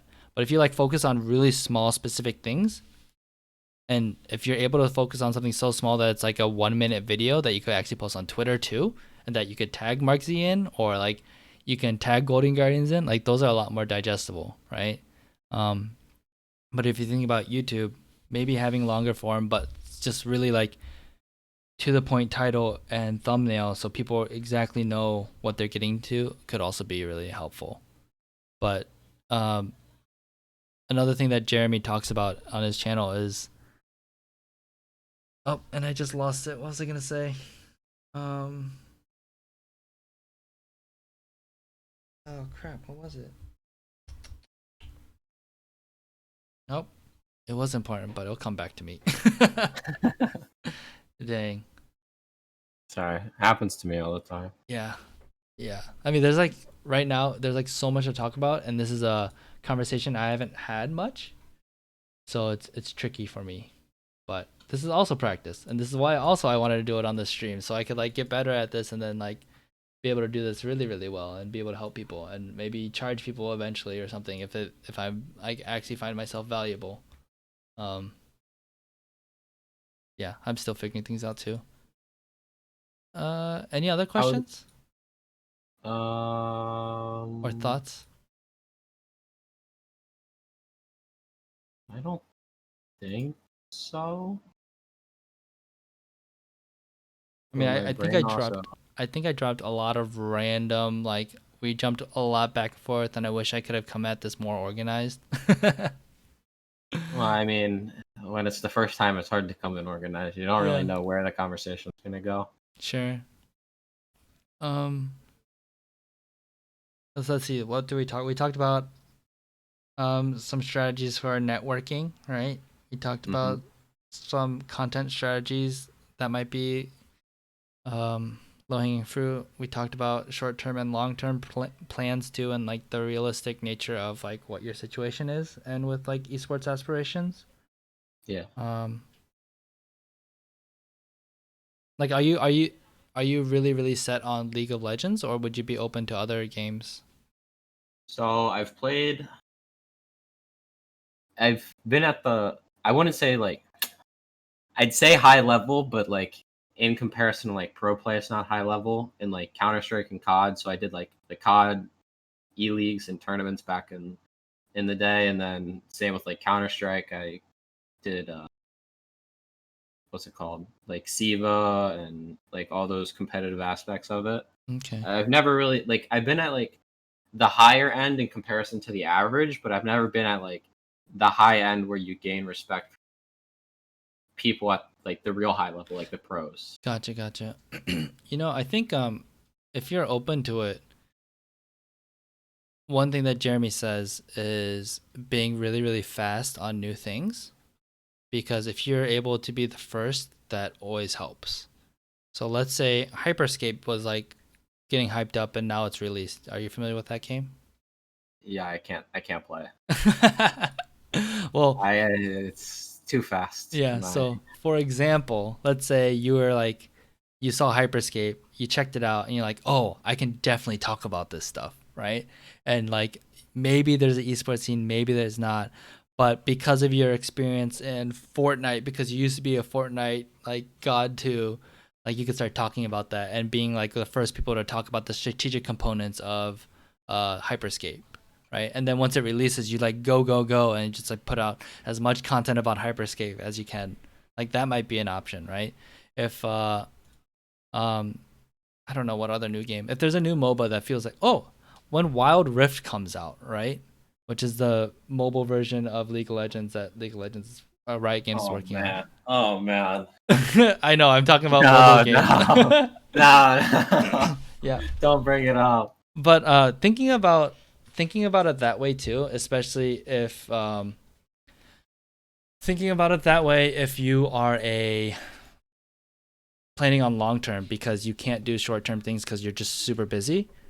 Like Hmm. having those options open are ways to solidify yourselves in um in the future, I think.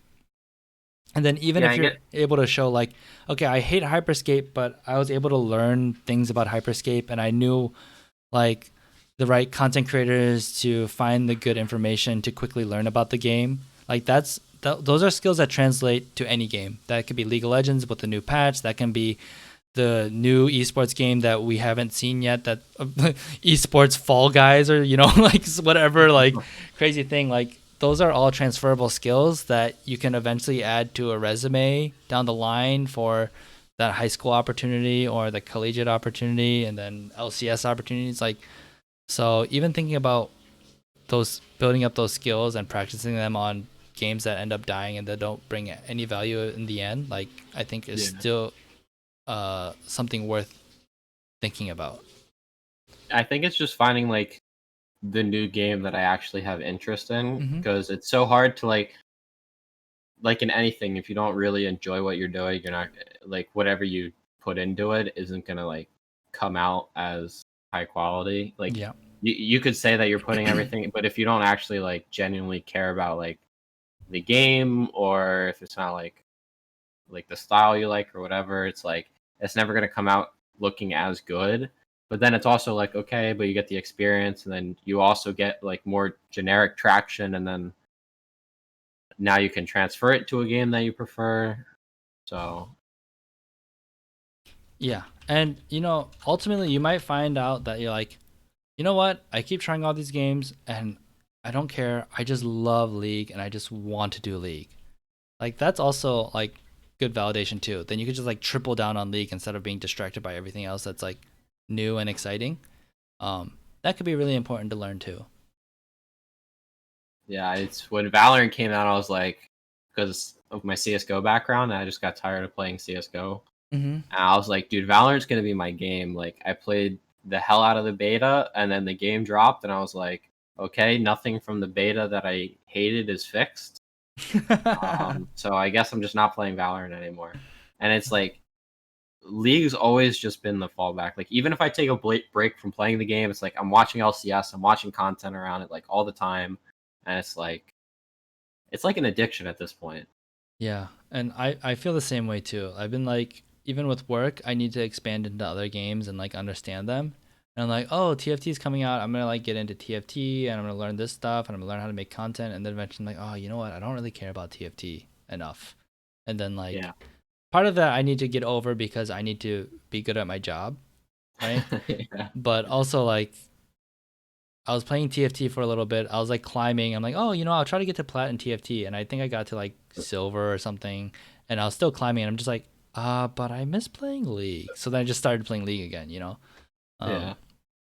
so I totally feel you there. And I think luckily League is such a big game that you could figure out ways to do this, right? Even like I think something creative would be just like finding a random Clash team, like even with Lola or something, that you can just coach or like help them, like even just talking about like, okay, this is where your draft sucked, and this is the holes in your champion pools, and this is what you need to do, and this is how you can prepare. Like even just practicing that could be valuable, or you know, it could be like, hey, how to approach your Clash team next time for Demacia Cup or whatever. So I think 73. what was that? Uh Demacia Cup 73. Yeah, exactly. Um, yeah, there's so many ideas that you could mess around with. And I would just do whatever you find interesting so that you can, you know, you don't feel bad waking up early or staying up late taking care of. Then eventually, at some point, you gotta really think, okay, like I've done 100 of these videos and they're all getting 5 views. How do I need to really approach this strategically and not waste as much time, because I've gotten better at editing, I've gotten better at doing all this stuff. Now I need to up the quality, right? Hmm. Because maybe you're past that whole learning phase and now you just like really need to like uh, be strategic and efficient. Yeah, for sure. Yeah. I wonder how good like my other thought was rather because there's so many people doing like LCS content, and it's like going the amateur route. Mm-hmm. But then it's like, okay, well, who's actually going to go and watch amateur like reviews? Yeah. And then like maybe from like an analyst or like a scouting aspect, it'd be good to have like maybe like watch a team for like a split and then like note the progressions and issues with every player and Mm-hmm. stuff like that. But then it's also like, is it worth putting the time in? Like, is that like, even though it's a good like tool to have, it's like, does the content matter? Yeah. Like, I don't And know if matter's the right word, but no, I get you. I think you also have to realize that you're probably not going to get an LS size audience. And you also, if your goal is to get into esports, you don't need an LS size audience necessarily. no, yeah, for sure. I mean, I made a video about Golden Guardians that had like at the time 20 views, but the right people at Golden Guardians saw it. And that kind of was one thing that led to my hiring and like talking to them, right? So if you're able to make a video and do multiple videos and get good at it, and then you make another video that's like talking about Immortals Academy, but you send this to the GM at Immortals and he or she watches it, and they're like, oh, this guy knows what they're talking about. That could be the one view you actually needed to get a job, right? Yeah, I guess that's another way to look at it. Yeah, so you don't necessarily like you need to create content so people can see your stuff and you can build authority, but you don't need to be like the amazing content creator to get, because you're not trying to be a content, like your end goal isn't a content creator.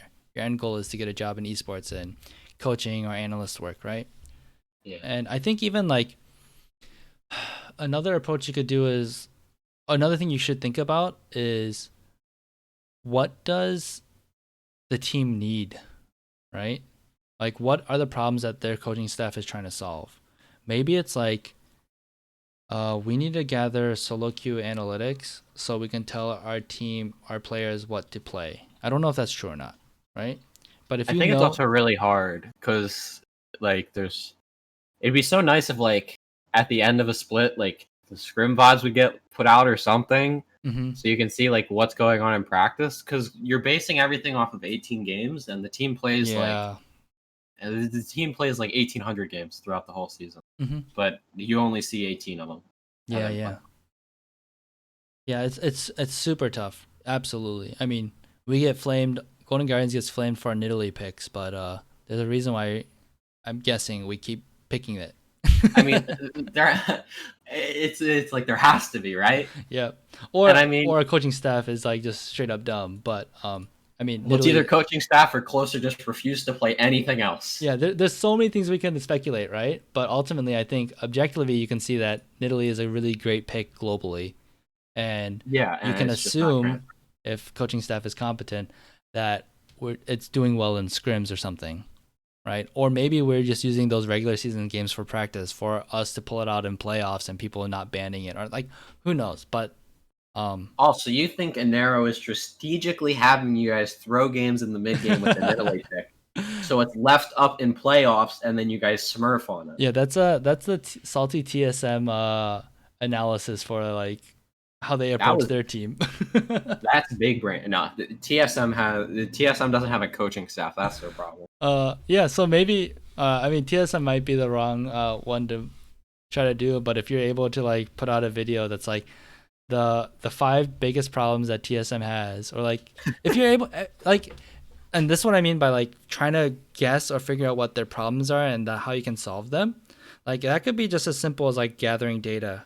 If you want to do analysis work and you're able to compile data that somehow Mobalytics or other people don't have, or something that you can organize it uniquely, like, and be Yeah. like, hey, um, this LCS team coach, like here are the win rates for all the champions, all the matchups against your mid laner's one trick pony, and this is where the good place to draft it is, or something like that. Or um,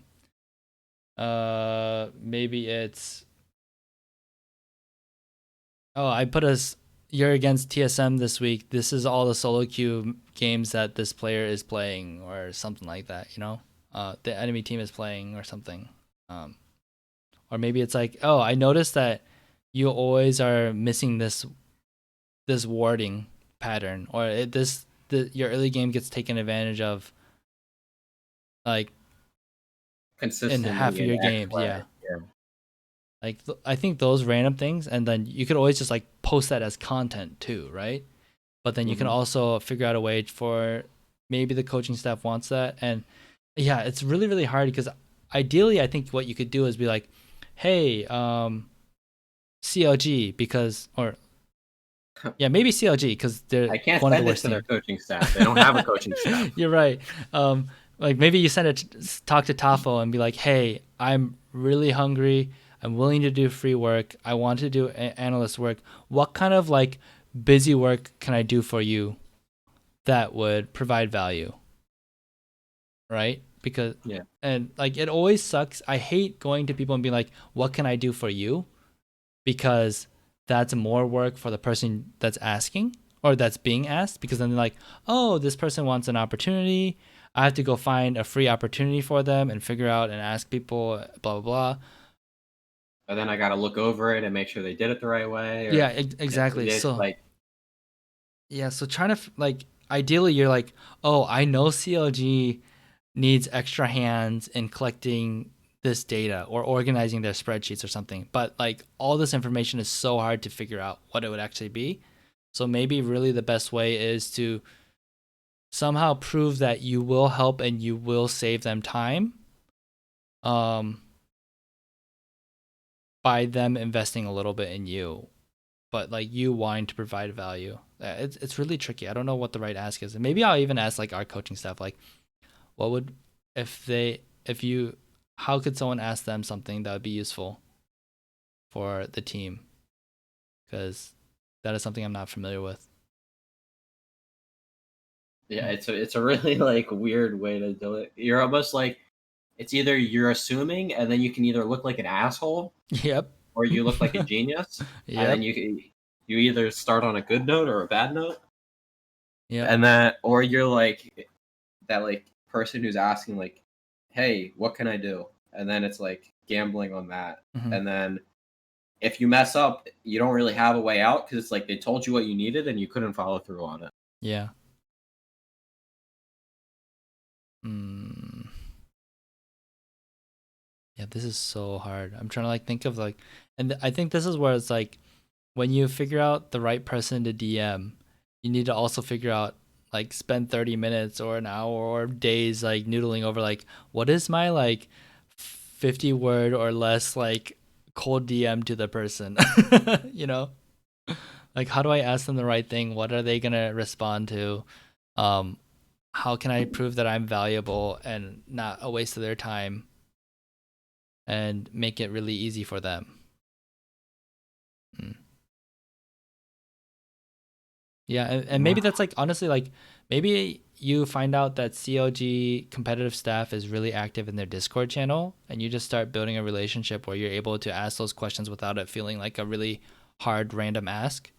I think like for example Evil Geniuses, I think they have a lot of staff. I don't think it's coaching staff, but they have a server called Genius League where they are helping people like network and do resume reviews as well.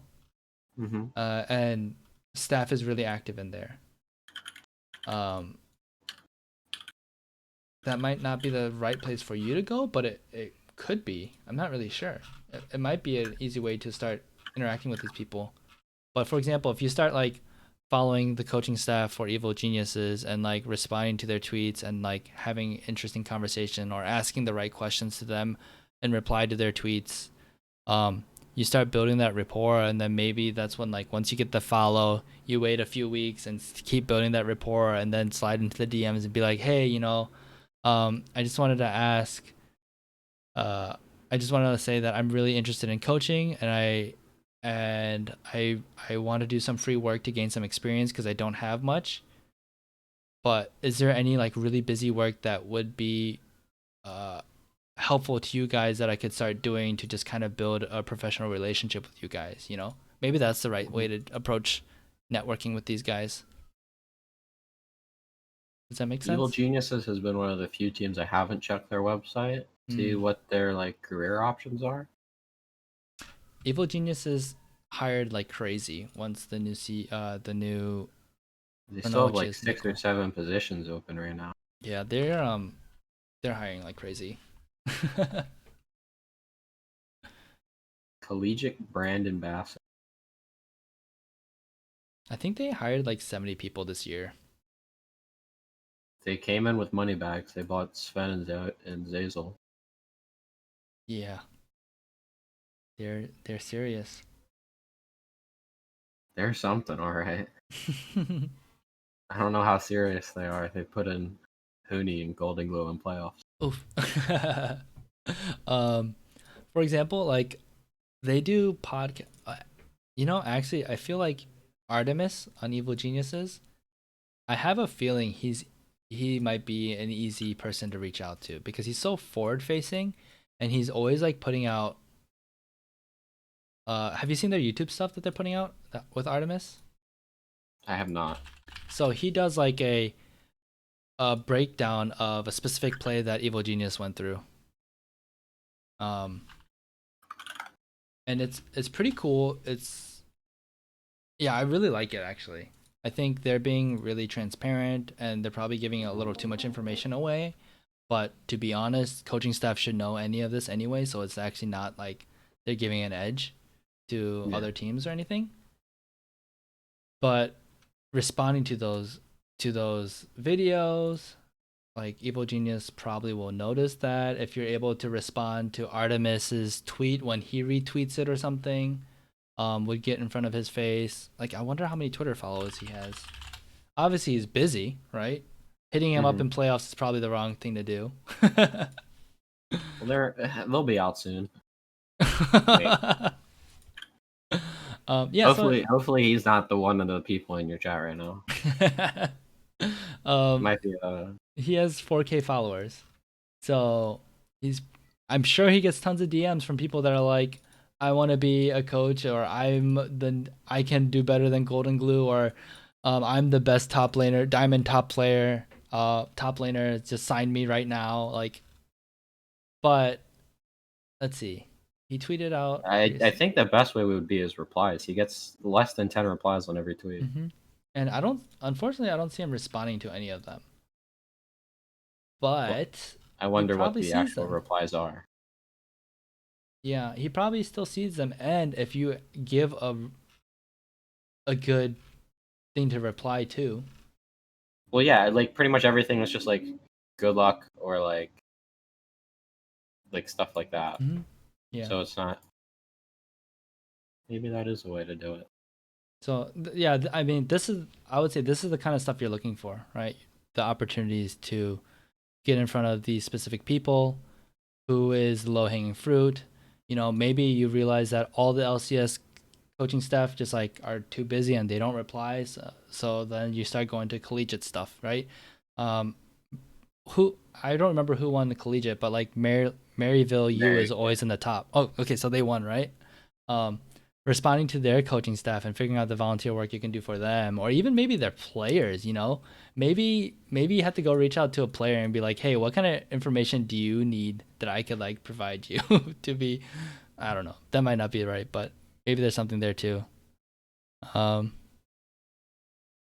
yeah, I think there's a lot of options, right? So you just have to figure out what makes sense, what works, take your shots, go back to the drawing board when none of them works, or how to double down on things that do work, etc., etc.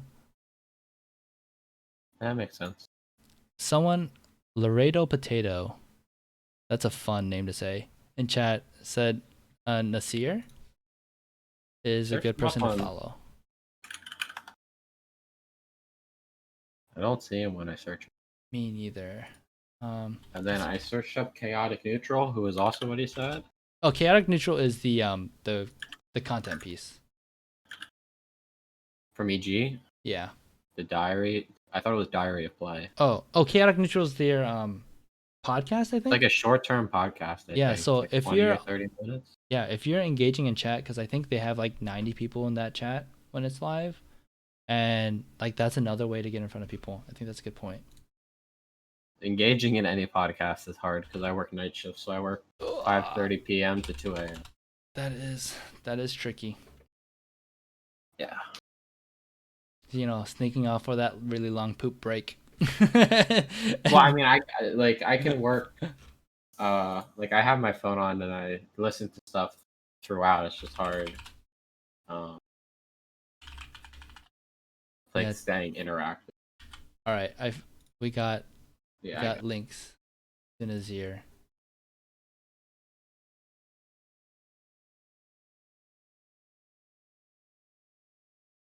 So many. All the links. All the links. Chat is heroes. Pog chat.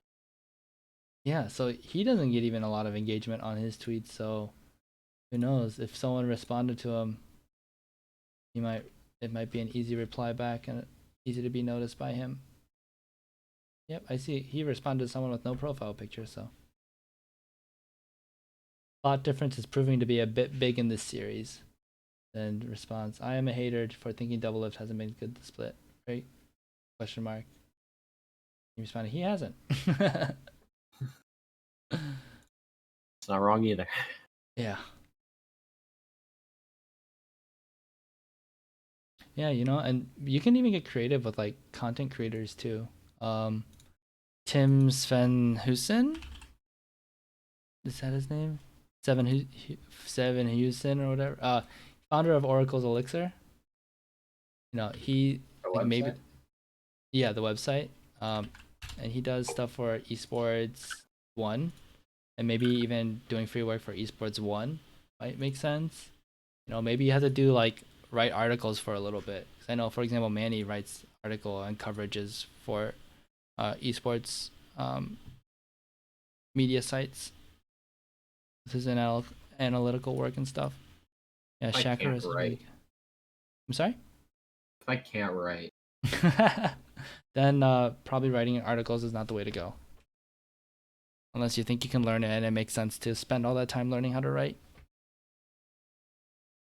have some of the worst spelling and grammar in the world. Hey, if you there are ways around that too. You got spell check and Grammarly and all those other things to help. Yeah. But yeah, ultimately, I think what we're getting from this is there's a lot of other ways. There's a lot of directions you can go, right? Hmm. It's just figuring. And maybe you spend 3 months testing all these ones out because you have no idea what's the best, and then um, after 3 months you figure out like, okay, actually I can write good articles, and for some reason people like my articles, so you start doing that, or you're like, you know what, this YouTube stuff is doing better, or maybe like, oh, you're the LCS analysis that's like booming on TikTok, or like who knows, right? Oh man.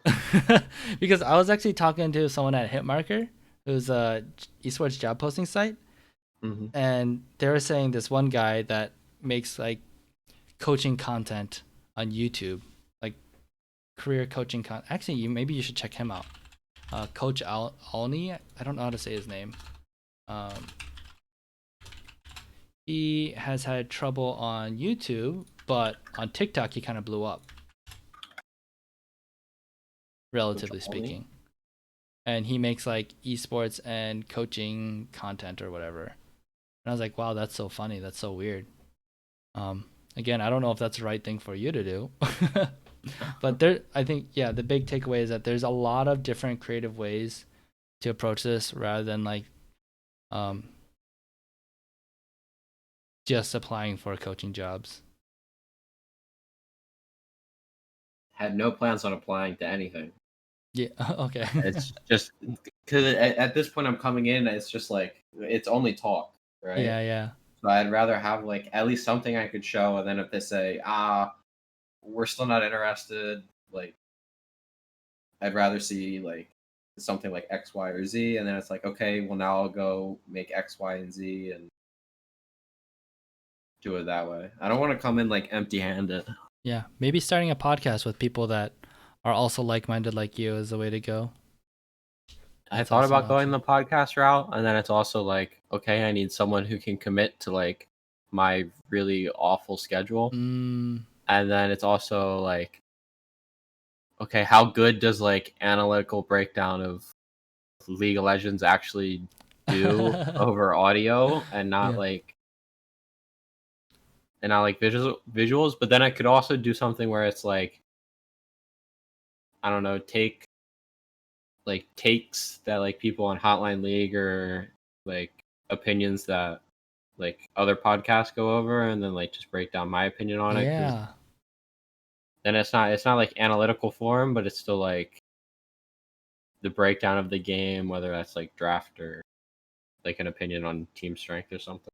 I like that idea too. Like if you, I could see that you some take happens about TSM in Hotline League. Mark Z gives his comment about it, and then you make a piece a week later that says like, "Was Mark Z right?" And then you post it on Twitter. You tag Mark Z. It's a 3-minute video that's really in depth, really good. And then Mark Z might like it or retweet it because it's really good or something. I Hmm. think that's really smart. And then maybe you take advantage of YouTube SEO if you use Hotline League stuff, and yeah, and with a podcast, maybe it's just actually, it's not a podcast, but it's like a video podcast that lives on YouTube or something. And um, yeah, I don't know. I always like doing things with other people. Obviously, there's limitations and there's pros and cons to that. But especially Yeah. when on the grind, like trying to figure all this stuff out, and hopefully, like joining the Discord community or the stream community or whatever that I have, like I hope that people can do this together rather than by themselves, because it's so hard to do it by yourself. It's really discouraging, and sometimes the hardest thing is just like continue doing it for another month and not giving up.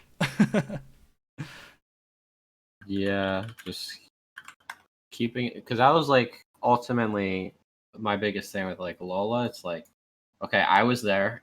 and Mhm. then Blake would be there most of the time, and then you're just kind of shooting in the dark on whether or not other people were showing up or not. Yeah. And then it's like, okay, well now there's no topic, and Mhm. then it's like, okay, so I make all these topics, and then we don't use them anyway. And I was like, and then like I started work, going second shift, and then school, and I was just like, yeah, I just don't have time. Yeah, that makes sense. That's one of the reasons why I left Lola, because I realized with my like I enjoyed doing it. It was obviously something very special to me creating the podcast, and I Hmm. enjoyed it. But the thing is, I realized like, hey, when it comes to my time, uh, I need to be more efficient with it, and I'd rather spend like take the 5 hours, 7 hours a week I spend like building the Lola community and like organizing things, instead creating my own stuff that I can control and work with other people, because Lola is a hobby and a fun thing for those guys, and I'm perfectly Yeah. fine with that. And that's what it was started off as. So it's not right for me to pivot and be like, this is a serious thing. I need to get a job in esports. So now Blake, you need to come prepared every week. Like that's not fair. No, yeah, for sure. And I mean, it would have been a little bit more fair from you because you were there in the beginning. I came in like 150 episodes later, Yeah. and it's like at that point, it's like, okay, we talk about corn for half the episode, and then we might mention League for 10 minutes, you know? Yeah. And yeah, Yep. I totally get it. I feel you. I totally feel you. Um. but I mean, it was fun. Yeah. It was what it was, and it was good for what it was too. Hmm.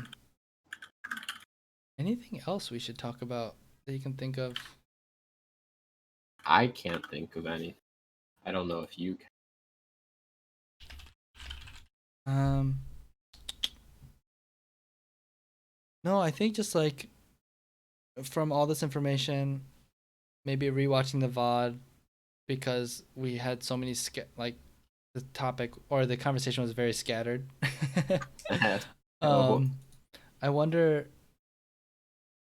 maybe what would be useful to you is to figure out now like a few directions to go through, and then you can check back in with me too, or like always ask questions in DMs and I'll try to get back to them as promptly as possible. But then yeah, just figuring out the direction you want to go that you feel confident in, and then just go commit to it, and then pivot later once you feel like things are working, things aren't working, and we can have another conversation later down the road too, to maybe have a more detailed conversation about the path once we actually figure out what path you're trying to figure out or go towards. yeah. Do you think I should make like, because right now, like, I have an old YouTube channel Mm-hmm. that I used to upload like other games on. Since then I've taken pretty much everything down.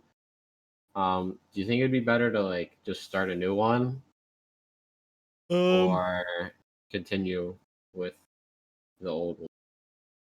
I don't know. That question gets asked a lot. Like if it feels better to have a fresh start, that's fine. I don't know if like, especially if you pivot content too, like do your old subscribers care about, like would they care about your new content? And I mean, honestly, probably not. how many subscribers do you have roughly? uh, three something, 300 something. Oh, okay. Hmm. Because also like YouTube, like subscriptions don't matter so much anymore because most people Yeah, get served from the yeah, homepage. So even if you post like, if you had 300 subscribers, if you posted a new content that's completely different, I don't even know if YouTube's gonna serve it to them. It probably will exactly. try to, but then they'll be like, I don't know, I don't remember who this is, maybe, or this And content. even since then, it's like the channel sat dormant for so long because I pretty much got all the subscribers like 5 or 6 years ago. Mm. Like I was uploading like 4 times a week, and that's when like my stream picked up as well. I Oh, have okay. like 500 600 followers on Twitch. Back when I played Counter Strike. Um, Yeah, I could like, I think this is, you might want to do some research. I don't know what the right answer is, and I don't know what YouTube cares about as much. mhm, I I personally think, for me, I thought about that too as I pivoted my content from just being like vlogs.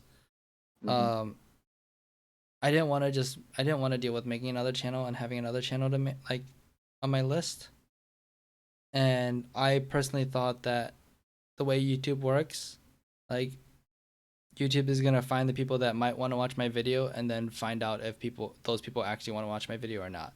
If I did a Fortnite video, if I did a League video, if I did a whatever, like a my real life video, like YouTube will still try to like quickly figure out who this video is for, whether or not like my previous videos are like that.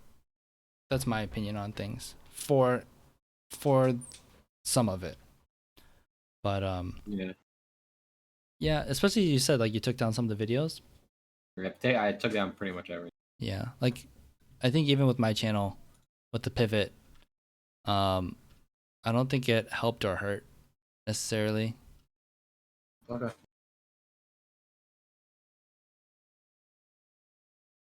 Yeah, and for me, like I was just practicing things too.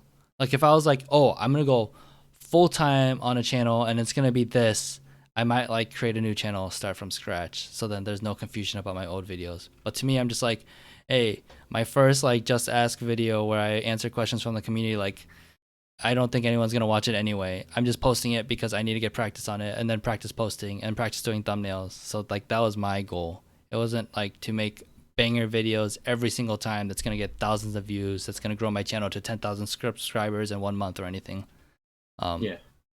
I needed to get over the barrier of like stop thinking about things and just like start creating things.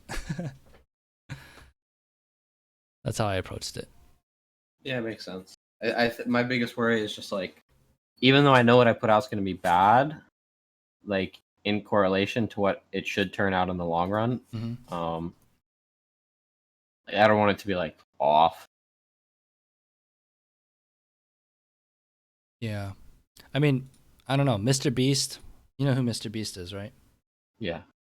He created like 7 different YouTube channels before it finally took off. I don't know exactly like why he did new channels, if they're really hard pivots or maybe even YouTube was different like 5 years ago, 7 years ago, 2 years ago with that kind of stuff.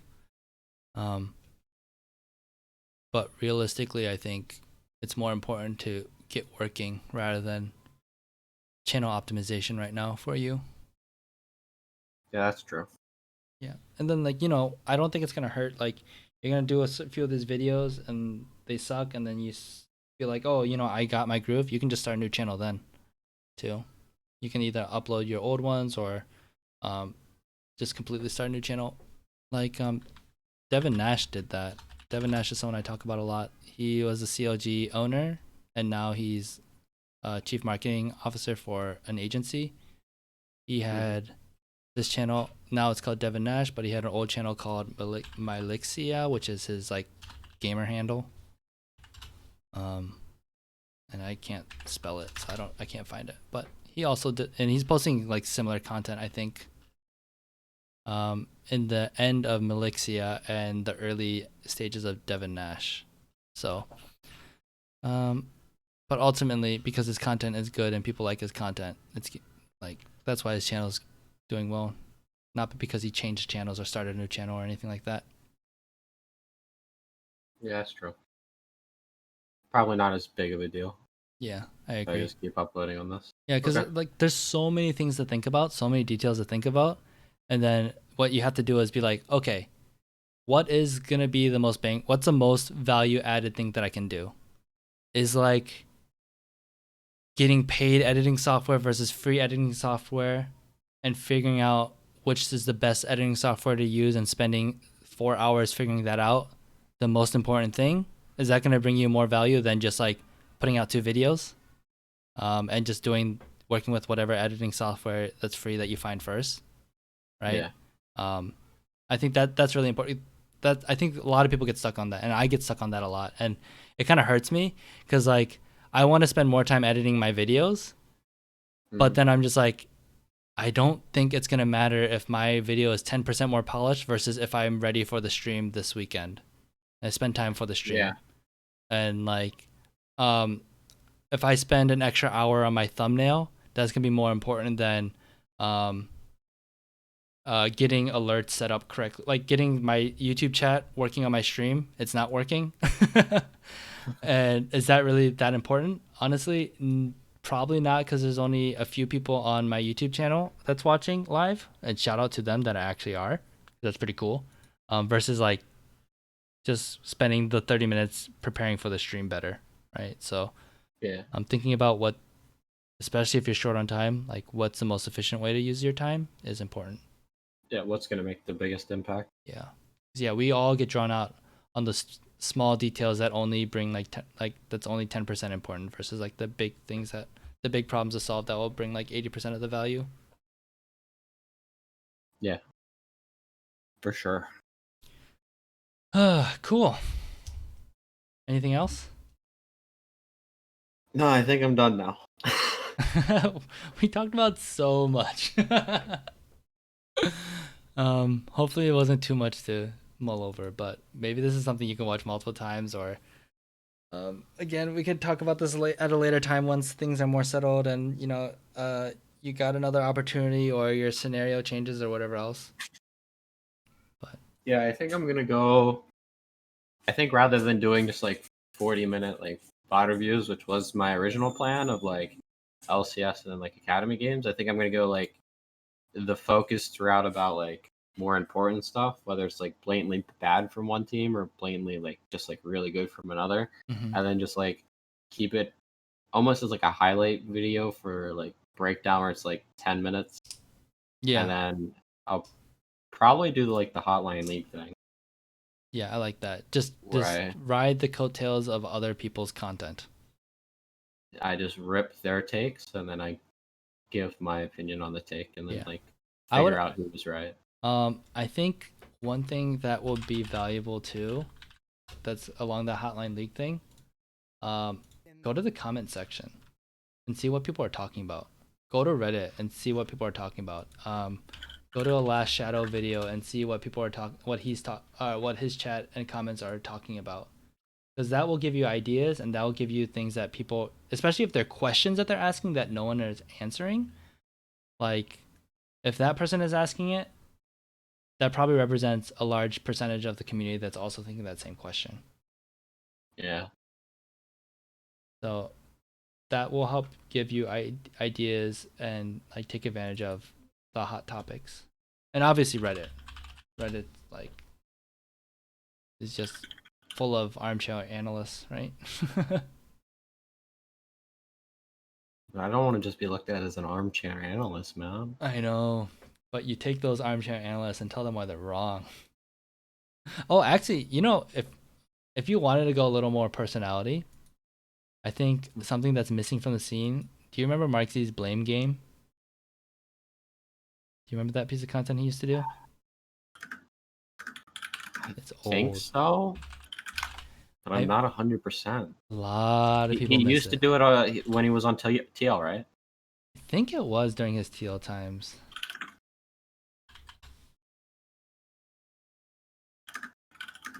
It's hard to find the mark. Yeah, 4 years ago. Jesus Christ. Yeah, I missed that. I think that was such a good idea. And So you just pretty much flame Reddit? yeah, I guess so. Obviously, it's coming from Mark Z, which probably means more. I don't know if I was anyone did about to this. say it's just gonna be me who isn't a Reddit analyst, but isn't a normal analyst either, just telling Reddit analysts that they're wrong. Yeah, but Reddit might eat that up. I don't know. Maybe this is like yeah, It could go really bad or it could go really well. yeah. But Either all of Reddit just gangs up and hates me, or which I guess doesn't really matter. yeah, that works Just for Reddit. a lot of people. Alright, I'll add this to my sticky note. But I think if you're looking for ideas, like the Blame Game was a good example of looking at Reddit, see what everyone's talking about, and then like talking about that. And I think what was intriguing about this piece of content is that like sometimes Reddit's right, sometimes Reddit's wrong, and it's also fun to disagree or agree with them and be like, yeah, I knew that too. I'm right too. Mark Z has my back because I'm smart too. So it's just a fun thing to interact with. I like that idea. Oh, I miss this content. I really looked forward to watching these every week. So I shouldn't flame Golden Guardians, right? If we deserve it, you're allowed to flame us. Then you won't talk to me again. Well, if you're not flaming me personally, I think I'll be okay. I might say you're wrong. I'll be like, dude, I can tell Sam constructed this draft. What is this draft? It's potato draft. That's funny. Maybe I can see if I can. Maybe I can find. What if I just interview Reddit analysts? Oh, that's interesting. I wonder if people would care, but the content's good. The content can win out eventually if it's marketed well. Content is king. But also, again, I have to also remember, like, I'm a content person. I got to remember you're not necessarily trying to be a content creator.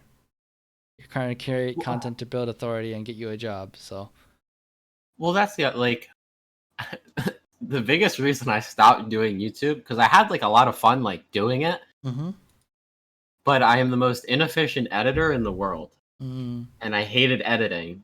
So then I was like, screw YouTube. I'm gonna go stream, and then I don't have to worry about editing. And then it's like, okay, well now I have to like moderate my Twitch chat, and then I just have to sit here and look at chat like flaming me the whole time, and it's like, is that worth it? Yeah, totally. Devin Nash. So right now he's situated as like the guy that understands Twitch the best, right? Whether that's true or not, but that's his brand, and I like his takes. He quickly identifies that Twitch is such a weird platform because to grow on Twitch, you need to be less on Twitch. Because Twitch does not give discoverability well. It only really helps the top creators. Oh yeah, like the top creators. So if you want to grow big on Twitch, you actually have to do YouTube. If you want to grow on Twitch, you actually have to be on Twitter, and you have to create content. And his advice when he does like coaching, consulting, and like coaching sessions and like talks with big streamers is like, okay, you're streaming 80 hours. What if you streamed 40 hours and spent the extra 40 hours or even 20 hours making YouTube content? Oh, what if you actually invested the money you make on Twitch because you're not an editor to pay for an editor to create YouTube content for you? I don't think that's necessarily your route because you probably shouldn't spend money on getting an editor. But if you collaborated with someone that's an editor, that's also an analyst, and you're able to like barter with something that's not money, but with like teamwork and network and whatever else, maybe whatever you can bring to the plate, that might be the smart way to do it too. But yeah, YouTube is like, honestly, I believe the best platform to get discovered just because YouTube is extremely smart. Like the algorithm and everything, it's just like, it's obviously hard because there's a lot of people and there's a lot of good content out there. Yeah, it's just being like different enough to where you catch an eye, but not different enough to where it's like, what the hell is this guy doing? Well, Like, that's okay too sometimes. Being different enough where people are like WTF, because that's inspires my meme highlights that I make for Golden Guardians. I try to make things that make people say WTF. I was really expecting to see something on your Twitter with like the Haunter picture that was going around Twitter. I was waiting for something. You know? I tweeted something. It just like wasn't great. I tweeted a lot this weekend, so it was hard. Things moved. I tweeted the picture and said backdoor feelings. It got 24 likes and a retweet. Oh, okay. Yeah, I see it.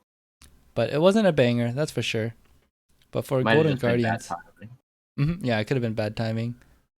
But maybe I'm trying to think if I should do something with the Golden Guardians video this week. If I have an idea, I don't know. We're pretty busy this Playoffs is just really busy. uh,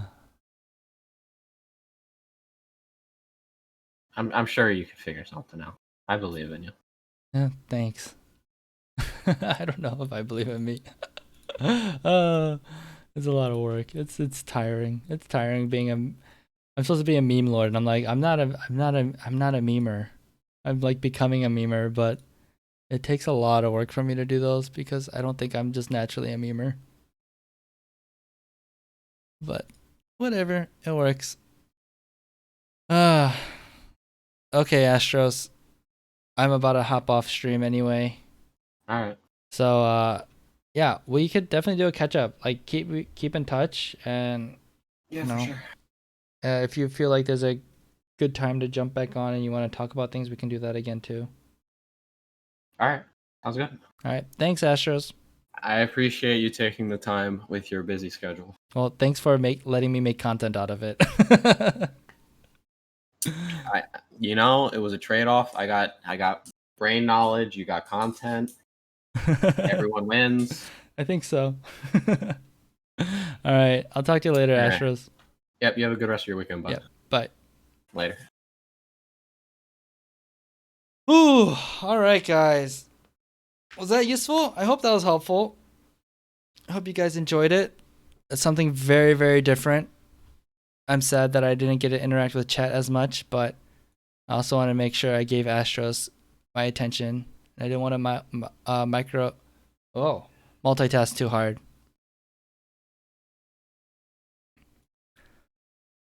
Oh, awesome. Thanks, Potato. I did want to talk about esports work-life balance, but I might have to move that to the next. I might have to tease that and just move that to next week. I wonder if. Let's see, who was it? Oh yeah, it was Cake Man. I wonder if you're still on stream. I don't know if I have time to really go into growing a social presence. Actually, let me double check with my. Let's see what my wife is up to, because we always do we do pancakes / waffles, breakfast, post stream waffles at 11. But if she's still getting ready, then I have a little extra time with you guys.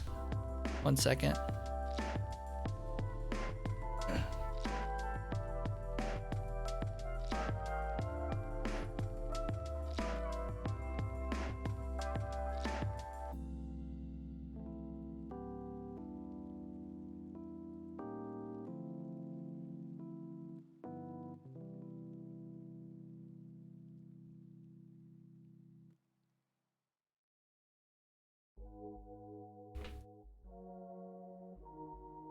All right. I have some time. I don't know how much time, but we'll just keep it going. Work-life balance in esports, if only. Good one. We got a troll in the YouTube chat right now. But welcome, Filthy Weeb. I appreciate your attention. I do not have Battletoads, I'm sorry. We ain't GameStop over here.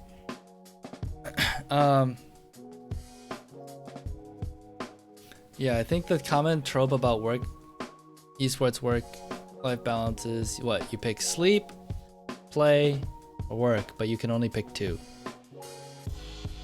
Right? I think that's just life in general. But no, I actually think like I have an almost good work-life balance. Luckily, I just really like it. So there is some balance there. But I've definitely learned to say no and situate myself in a place where I don't have to work crazy hours. Gabrielle asks, any other ideas for content creators for Twitter other than montages? So you want to give me more specifics on your specific situation and I can address that. Otherwise, I have way too many ideas for content creation. Because like even just putting out a tweet is content. And those tweets can do really, really well if it's just a text tweet, right? I think retweeting and quote retweeting people and giving your insight on stuff or content is also really interesting. I think behind the scenes stuff for montages. You could do tutorials. You could do small tutorials. You could do just interesting, cool stuff that aren't montages. Let's say like you just do one transition in a montage and you can post that on Twitter to show off. It also depends on like what goal and what kind of things you can put out. I mean, let's look at someone that puts out a lot of content. Let's think about Team Liquid, right? You know, they have their squad posted there. They have Twitch stream. They have memes, that's content. More memes. You have little clips from interviews, so you could have clips from your like montages. Okay, so you said Overwatch player trying to use gameplay to gain traction, higher elo player. So let's look at some big Overwatch. Who's an Overwatch content creator? And I would see that's one place to start looking at what they do. I'm not super familiar with the Overwatch scene. Actually, you know what? I like this better. We're not going to look at the Overwatch scene. We'll look at the LCS scene. Or look at something that's adjacent to it and not specific. Because then maybe you could take some ideas from what League of Legends players are doing and taking that over to Overwatch. So if I think of...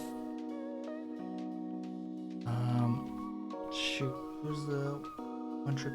Let's see, Bunny Fufu. What does he post?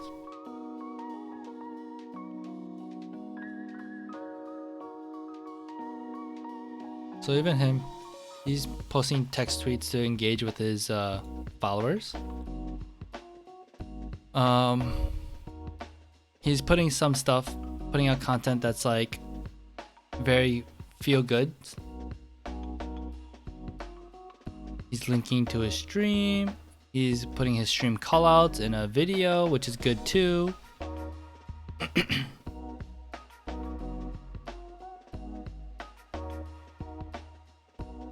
You know, he's got some meme stuff there too. He's got personal things that are funny.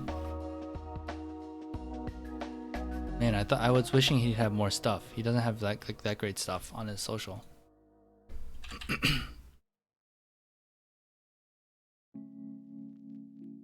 Bob Chin is a YouTuber. So he puts little clips on here too. So it doesn't even have to be montages. It could be just good fun, like probably Twitch clips pretty much. Those always do well. You don't have to do like crazy montages and gameplay. You could just, crazy montages, you could just put one clip that can kind of trend and people want to share. Crazy moments, you see glitches in game or like horrible moments or rage moments, those kind of things. Try to do a girlfriend reveal. Bam. That's funny. Toxicity level. That's interesting. So we said Mo. Let's check out Mo. Yasuo. So yep, just clips, right? Clips are just really obvious and easy. I would say clips do really, really well also on Instagram. Oh, that's bad. You bad, Mo.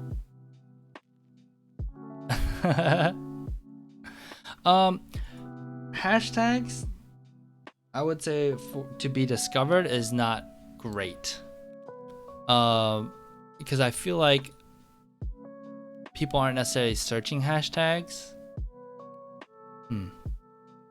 And I think it depends on the hashtags you can use, right? If it's like follow for follow, like don't ever use these garbage hashtags. This just like does not do anything for you. If anything, it hurts because it looks bad, right? Don't ever use those things. For Instagram, I would 100% be using hashtags. For Twitter, unless it makes sense, like for example, because I'm just going to talk about what I know. You know, the LCS hashtag is big because people look at this hashtag to see what people are talking about during LCS, especially if you're watching LCS while it's live, right? I don't know if there's any good hashtags for Overwatch content and if people use it, right? I'm looking at all the people that are using these Overwatch hashtags. There's a few people that are getting some traction. So maybe you could try it. Oh, that's not safe for work stuff. Okay. I would be careful. It could work, but I would make sure that it's not too spammy, and it just like it has to make sense. You have to understand like what the community is, what your niche is for Overwatch, and how that community uses Twitter, right? And I don't know what that is personally, but I do know with League there are like the hashtag for LCS, hashtag for like GG win, like these kind of hashtags are used. People do use these things. But when it comes for clips for Overwatch, I just don't know. I don't see any hashtags used for like League of Legends clips. But maybe people looking for League of Legends clips, maybe they do use those. So, but hashtags are usually not that amazing not that great on Twitter. But gameplay clips on Instagram is like huge. If you want to just post straight up gameplay clips to grow your stream awareness or your YouTube awareness, I think Instagram is totally where to go. I think that does make sense. Obviously, then the Instagram strategy for hashtags is totally different from Twitter, because you want to try to get like, if you're small, you want to try to pick hashtags that you can actually dominate. But competing with 7 million people versus like Overwatch clips, maybe, which is 2,700 people, like you want to dominate this, but then also how many people visit this hashtag. So this is this balance, and you can find lots of YouTube videos and a lot of content about like how to do hashtags on Instagram, but that's where I would do it. Potato Potato is saying, yeah, certain hashtags on Twitter for LCS is like hashtag live evil, hashtag stay golden. I don't think hashtag stay golden is a thing. I know Demonte keeps tweeting it, but are people actually doing that too?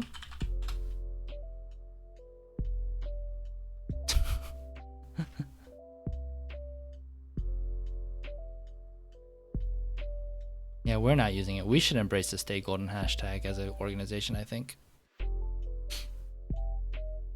Yeah, Instagram is a good way for you just need banger clips. Your clips have to be good, right? If they're just anything you'd see from any other person, they're probably not going to stand out.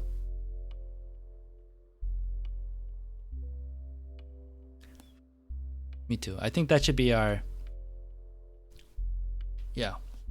The hashtag live evil thing is just like so viral and so good that everyone is using it, not just Evil Genius fans. I've used it. So that was just like a amazing marketing thing that they did. Oh. Thanks for the questions, Gabriel. Really appreciate it. Fun thing to talk about. Sorry your chat's not showing up on stream though. I haven't figured that out for a good way that I like to do it on the stream, because I'm restreaming on Twitch and on YouTube right now. Oh, I was gonna restream onto Twitter today too. I forgot about that. I gotta spend time to set that up. Sven Skaren is the best marketer. Let's see, how good is his stuff?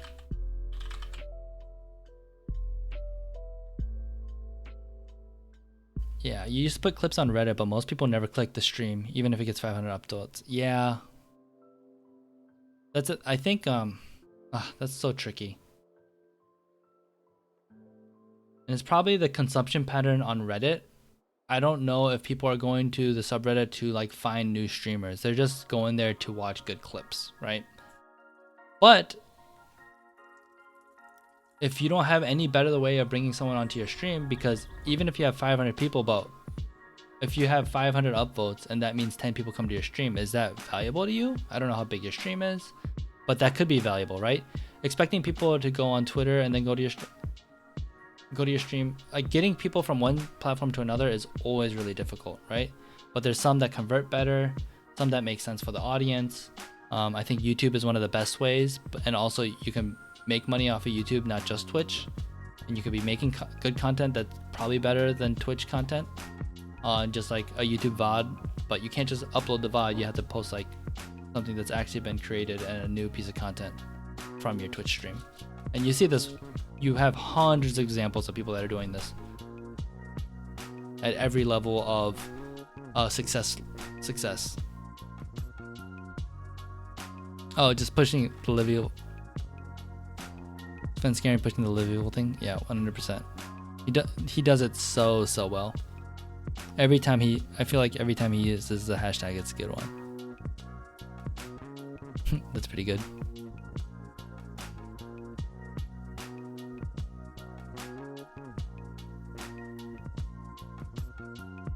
Oh, he uses it so much. Oh my goodness.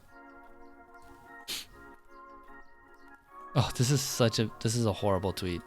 This is so disgusting. Boba is so that's so disgusting. Such a good tweet.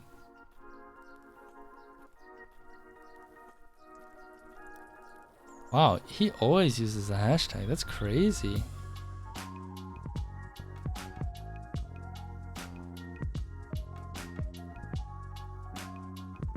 I wish he didn't use it so much, actually.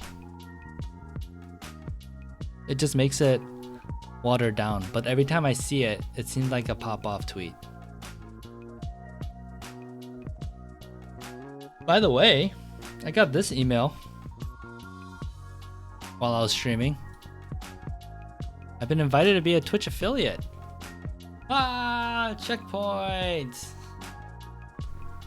But I don't know if I'll do it. I think it's a trap. I think Twitch affiliate is a trap, because how much money am I actually going to make from subscriptions? Probably nothing. I mean, the stream is growing, which is cool, but even just having Gabriel in the YouTube chat, I would not have had that.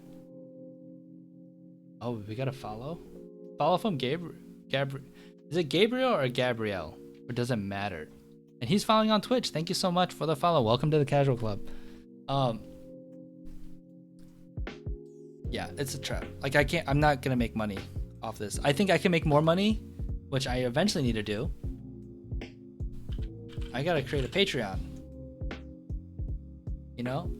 And all you guys have to take advantage of all the free resume reviews and all this free consulting coaching sessions that we just did. Oh shoot. Just casual OnlyFans. OnlyFans is just for, wait, okay, so I know OnlyFans is used for like not safe for work content, but can OnlyFans be used for not like for other stuff besides not safe for work content? I don't think so, despite this logo.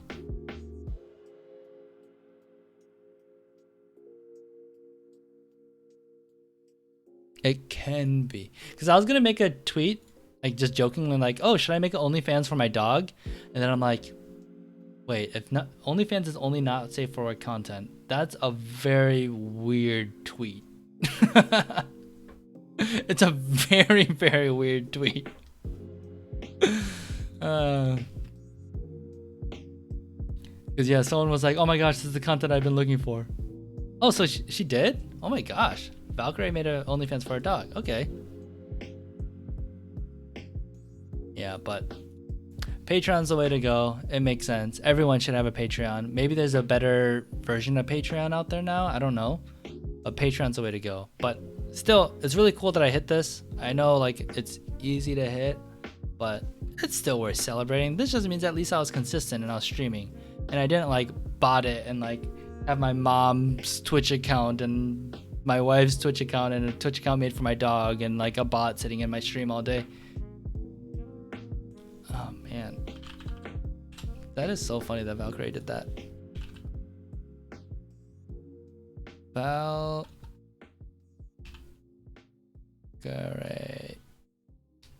Oh, it's so cute.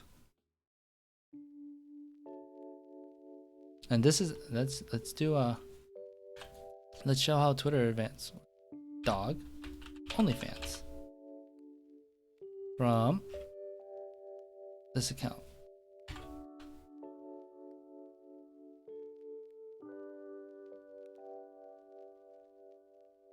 So sad. Happy announced, I have finally made an OnlyFans account.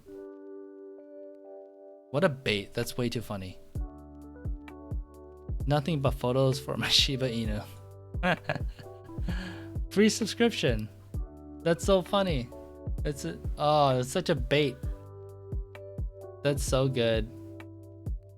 That is so smart. That's so funny. How many does she have? Cause yeah, it must not even be she's probably not trying to do this to make money. She just memed it real hard. That's so, oh. Yeah, I probably have to follow, right? I'm not making an OnlyFans account. Sorry, I'm married. I don't need an OnlyFans account. I don't need to simp on anyone except my wife. Oh, that's really great. Yeah, people don't know about it. It's huge. Like, again, I always use this to find like live in the glory days of my memeing. To find this video that has almost 300k views. That's the only way I can find it. It's so old. But then if I need to find like, oh, let's see.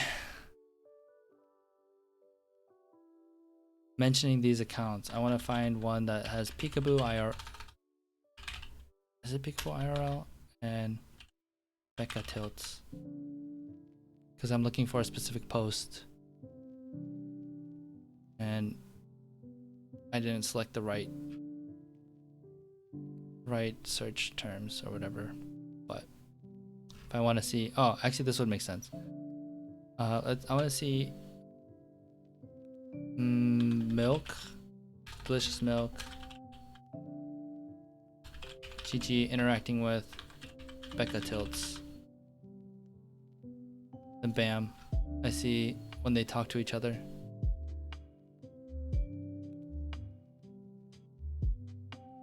And then maybe I could do it the other way. To and from.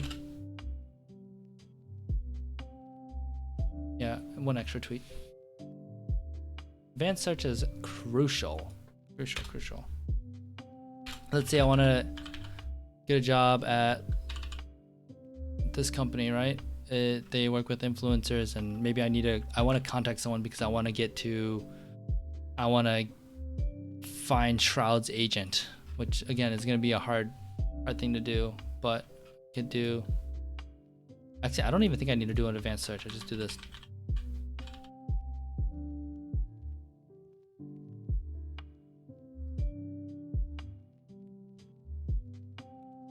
Maybe he is someone that I want to get in contact. Event program manager, so maybe this person. Maybe this person. Man, how big is loaded? Also, I might, because it's so business forward facing, I'd probably go on LinkedIn to find out people that are working there and look at the employees list. And then, oh, Bridget Davidson works there. Used to be a rioter. I recognize this person too. Oh, I recognize a lot of. Oh, geez, Nick Allen is there too. Oh my gosh. Kelpie, I knew that. It'd be fun to work with Loaded. I think. I don't know.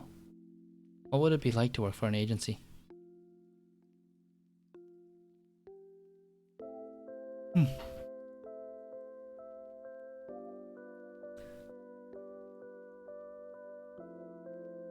Yeah, Gabriel.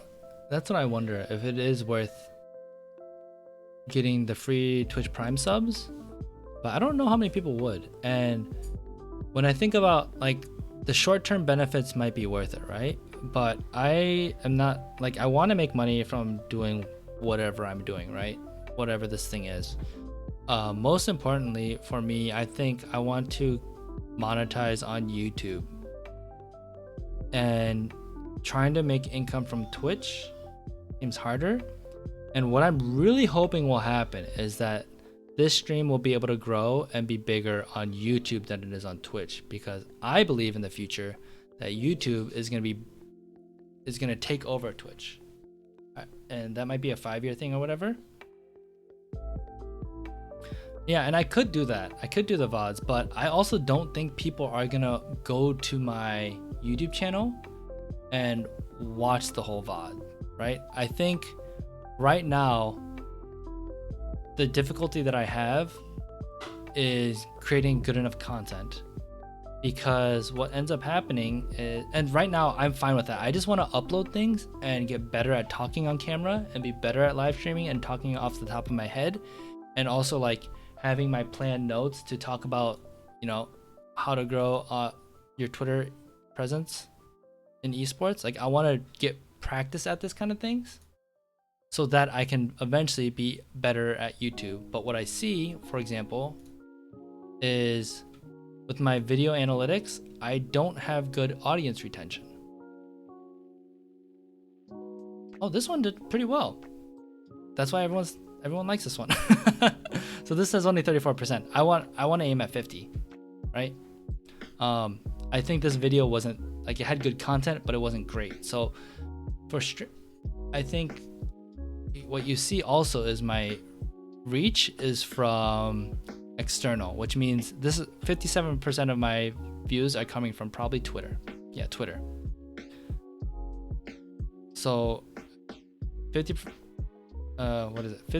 of my views come from Twitter, and that means or external, and 90% of that, 96% of that external view is from Twitter.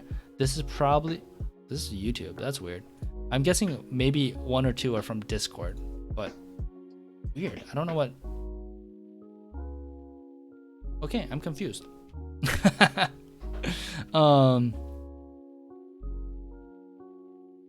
Yeah, this one actually, okay, this one's a little different. But ultimately, I'm not making content that YouTube is like loving, right? Because I'm doing all these resume reviews, which I don't think are really great. They're really to help specific people, and I think what I eventually want to do is like do resume reviews on stream, and it doesn't become YouTube content, because I just don't think it's right for that. Or this resume content comes out like once every quarter, and it's like a highlight of all the resumes that I've done mashed up into like really bite-sized, really helpful information, but that requires a lot more editing. Oh, interesting, Laredo. So watching the YouTube video on Discord might be an external view. Interesting.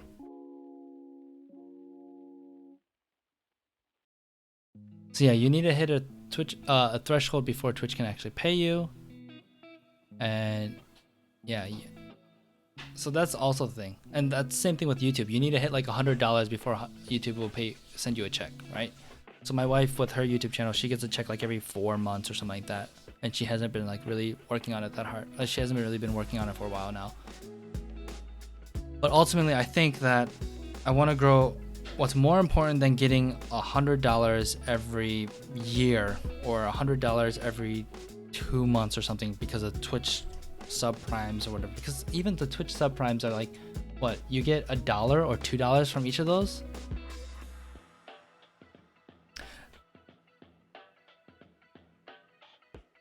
So YouTube hasn't recommended me for years for you. So you were following me before.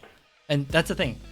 That's why I really want to do live streaming, because anyone that subscribed to me or interested in me, like, they're not going to get, YouTube doesn't want to show my stuff to my subscribers, because I'm not, like, objectively speaking, I'm not making great content. They're not edited right. They're not edited really, really well. And they hit a very small niche of people. Like, these resume reviews are really useful for people that like are looking for this really detailed information. But for the most part, it's not useful for everyone except the person that this resume review is for.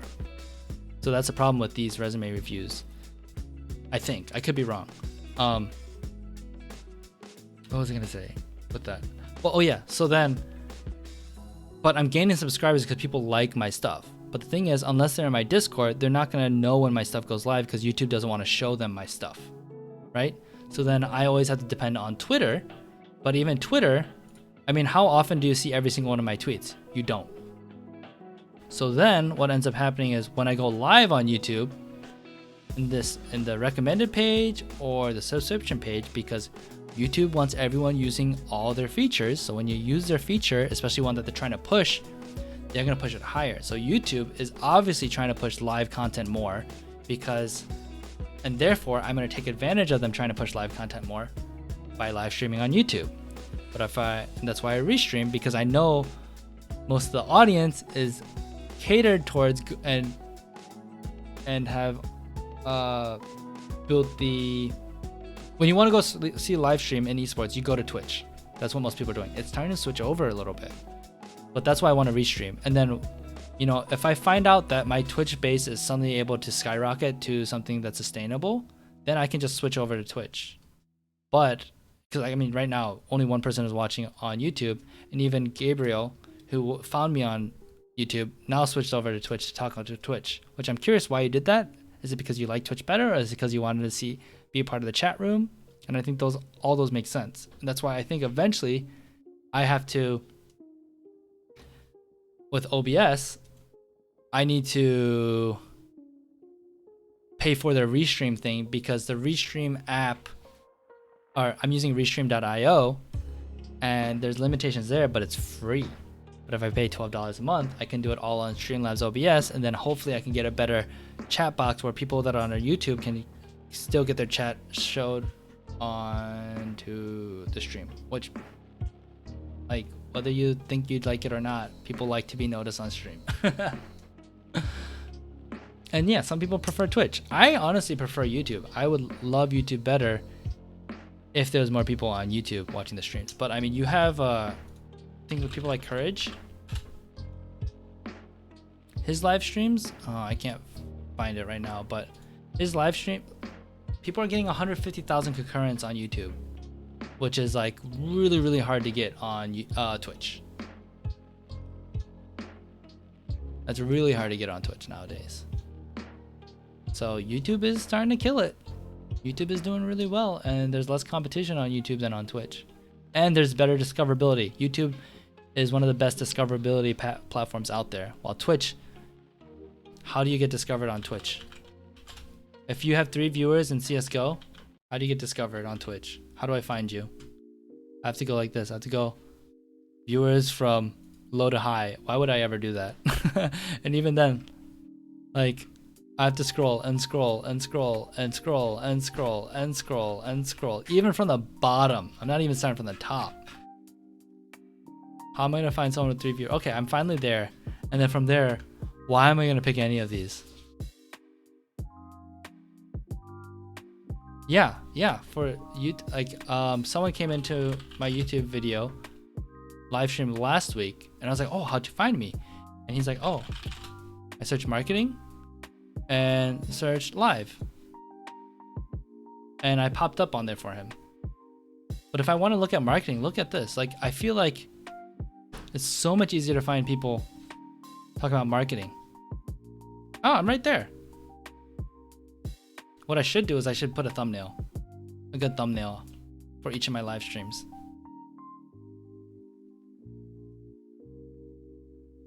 We went from 0 followers to 500 streaming only CSGO.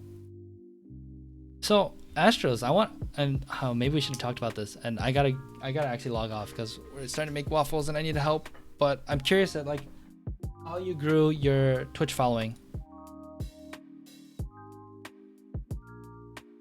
Yeah, it's really tricky to figure this out, and I think to understand this better about where to stream,